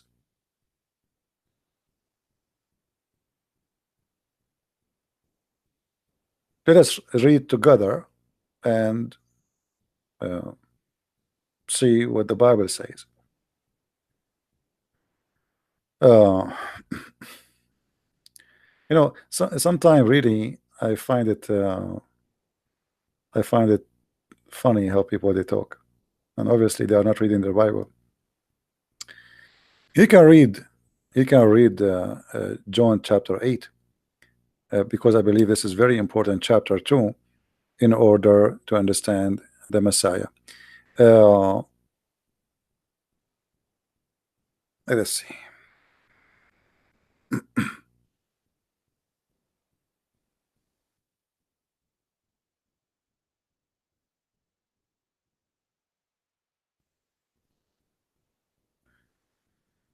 All of this conversation, by the way, is between Jesus and the Jews. All right, he is not debating with the Abdul. He is debating with the Jews. They said to him, the Jews, they said, saying to him, now we know that a demon is in you. Abraham is dead, and the prophet, and you are saying, whoever keeps my words shall never taste death. What do you mean? He never tastes death? Anyone follow your word, he will never taste death? Because they are silly, like many here. They think he is talking about that if you hear his words, you don't die. That's what he's saying. He promised you eternity. Are you greater than our father Abraham, who died, and the prophet who died? Who are you making yourself? Yeshua, he answered, saying, if I glorify myself, my glory is nothing. It is my Father who glorifies me. He of whom you say he is our God, and you do not know him, but I know him. If I had said that I do not know him, I myself have been liar like you. But I do know him, and I keep his words. Abraham your father desired to see my day, and he saw it and rejoiced. And the Jews were saying to him, you are not 50 years old, and you have seen Abraham? Yeshua said, timeless truth I speak to you, before Abraham would exist, I am the living God. My friend, Jesus is the living God. So how you say the living God is Jew? That because you are silly and you are limited in your thinking. You forgot that the whole idea of Jesus being born between the Jews is to save the Jews, not to be a Jew. He exists before the Jews. He is the one who created the Jews. So you became so limited like a child when you say Jesus is a Jew.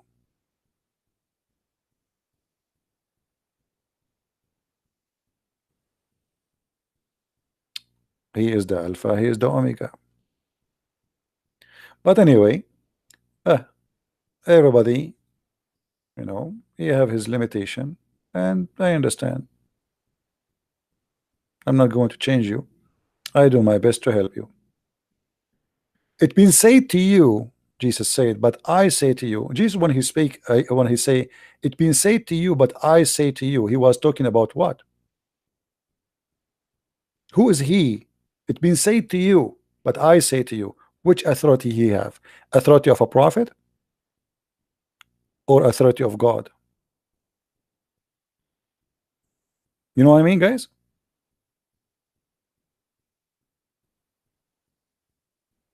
Authority of God. All the teaching of Jesus speaking about himself as God, and yet you say to me Jesus is a Jew. That's because you are silly. You are just a child in the faith of God. I advise you to read your book carefully.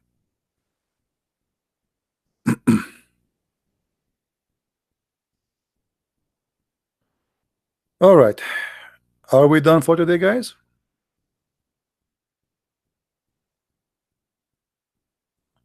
Are we good for today? Did we have a good time?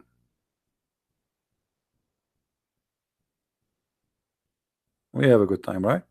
Anyway, I want to say thank you for everybody, and I hope that's we do our best to share our education. And for me, myself, I don't claim to be a person who knows everything. I'm just a student, and I will be learning until the last day of my life. And as I said, the one who think he knew everything, he is a fool. That is impossible. But to be a Christian is to understand what to be a Christian. I mean, it's silly to be a Christian, but yet you do not know who's a Christ. Christ is our God. He is not a Jew. He is the God of the Jews. Everything was created by him and for him. I mean to that. So when you read the Bible, I advise you not to read it like you are reading a story. And this is the problem, you know. Even when you read the Quran, people, they read it like, okay, but nobody wanna go deep. Especially in the Bible, the words is so deep. Actually, one of the unique things about the Bible is I can read this chapter tomorrow, and still I will inspire something new by reading it, even though it is the same chapter written 2,000 years ago. Because this is the living word of God. It is inspiration, is talk to your heart, is not just talking to your brain. So in order to understand it, you have to live it. You have to be a person who bring a spirit of God with him, not only a silly reading which mean nothing. So every one of us, he read, he maybe you speak better English than me, but doesn't mean that you understand the Bible better than me, even in English. Because simply, if you decide just to read the words, not to be inspired by the words, and not to go deep behind the words, you are the same as the Jews. When he said to them, whoever hear my words, he will live, they thought he's talking about they will live now, they will never die. You are just being silly like the Jews. When the Jews, they said, when he said, Abraham, he saw my day, they are looking at the man, how this man, he is not even 50 years old, and yet he is saying that Abraham saw my day. Obviously they don't understand who is he. But I understand that Jews, they have that problem because they are exploring Christ at that moment. But you who've been taught already who is a Christ, so it's not a surprise for you to know who is he, yet you claim what you claim.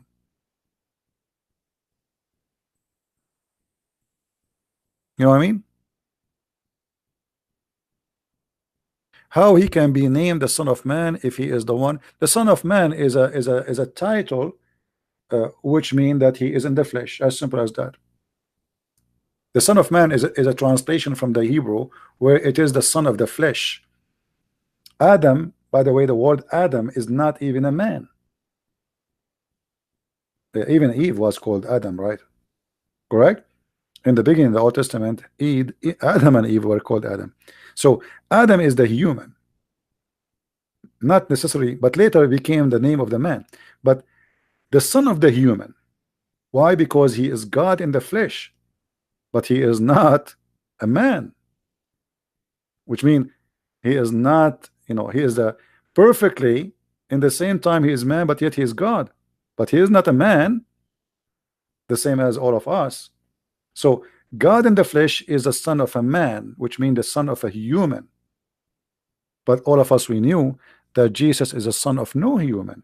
So that is a title to describe the nature of the body, not the nature of God. So he's a perfect man and God in the same time. And this is why I say sometimes people, they are, you know, they say, okay, Jesus said the Son of Man, but the Christian believe that Jesus even born of no man. Mary is the Virgin Mary. So what man we are talking about? That is just the nature of the birth. All right. So in order to understand Christianity, I advise you, if you are confused about certain things, search them, study them carefully, and you will find that it's not what you think they meant. Otherwise, you will be confused, the same as the Jews in the beginning, who they don't understand what Jesus is talking about. Whoever heard my words, he will live. He will not taste death. This is why they said to him, after he said that, are you greater than our father Abraham, who died, and the prophet who died? Which means, if the prophet died, how you say to us, if we listen to you, we will not die? That because they have a limited interpretation for the sentence. So you can be the same as the Jews, and many of us today is the same as those Jews. They decide to go blind, and they don't want to see what is behind the words. They think he's talking about death now, and okay, you listen to me, you will not die. But this is obviously not what Jesus meant. So either you use your mind and your brain and live the words, or you decide to be a fool and you don't want to be understanding anything. All right. Anyway, now the Bible can go deeper and deeper and deeper and study, but I believe that the beautiful thing about the Bible, I can be a farmer who hardly knows how to read and how to write, and yet I enjoy the wisdom and the glory of God. You see, this is a book for everybody, not like the Quran. You need to be a genius in Arabic, a person who have to speak many languages, because the Quran is stealing words from everywhere, and then you have to connect the dots, and then verses are scattered everywhere, and sometimes there's no meaning because Muhammad is trying to make Arabic music, and then you have to work hard to put them together. The Bible is a lot more simple, to the point. It is a book of wisdom, because God is not the author of confusion. So what make it a miracle, it is simple, to the point a person who is a farmer, he can listen to the gospel and he can enjoy it. A person who have a PhD, he can read and he can explore it and he can enjoy it. So both can be a believers,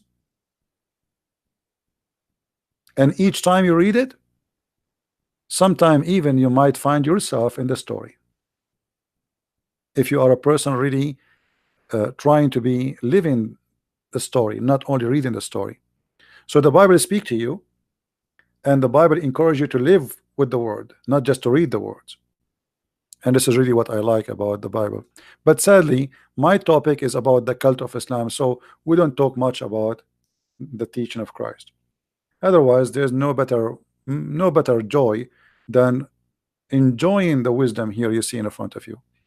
Go and read any speech Christ he said, and you tell me, what do you see? It's so beautiful, it's so amazing.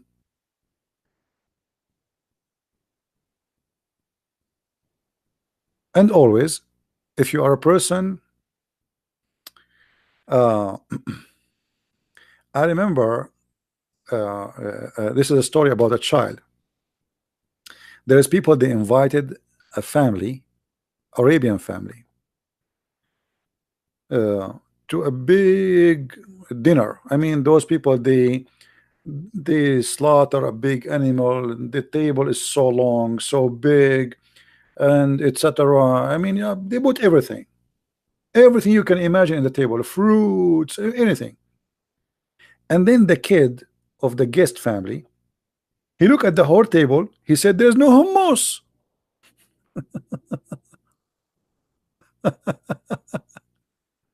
You know what I mean?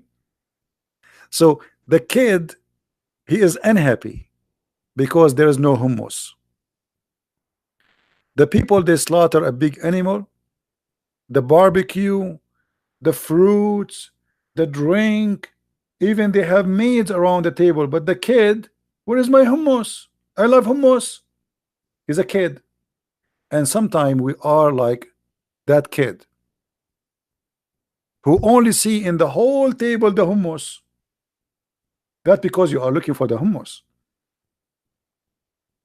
You know what I mean? So if you are a person looking for what is wrong because you don't like it anyway, I mean, I'm going to try to find something wrong there. It doesn't matter what you do to me. It doesn't matter how good it is. What is my hummus? No hummus, you did nothing. So are you getting my point, guys? Are you getting my point I'm trying to say to you? So if we are people looking for what is enjoyable, it's amazing there. If you are looking for the hummus, well, good for you. Anyway, guys, and don't take me wrong, I like hummus. So anyway, thank you very much, guys, for being here. And again, if you like to learn more about the cult of Islam, feel free to read my books, and you can search in Amazon. We have them in many languages: English, French, Dutch, Swedish, Spanish, and what else?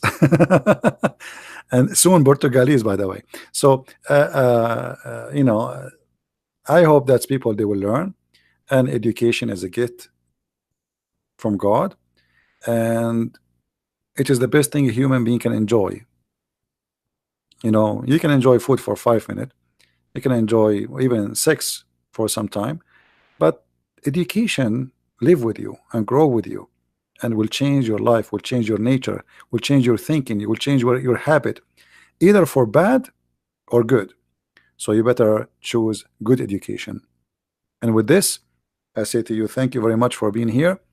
May the Lord bless you all, and until we see you soon again, Christ is Lord, Islam is false, and thank you.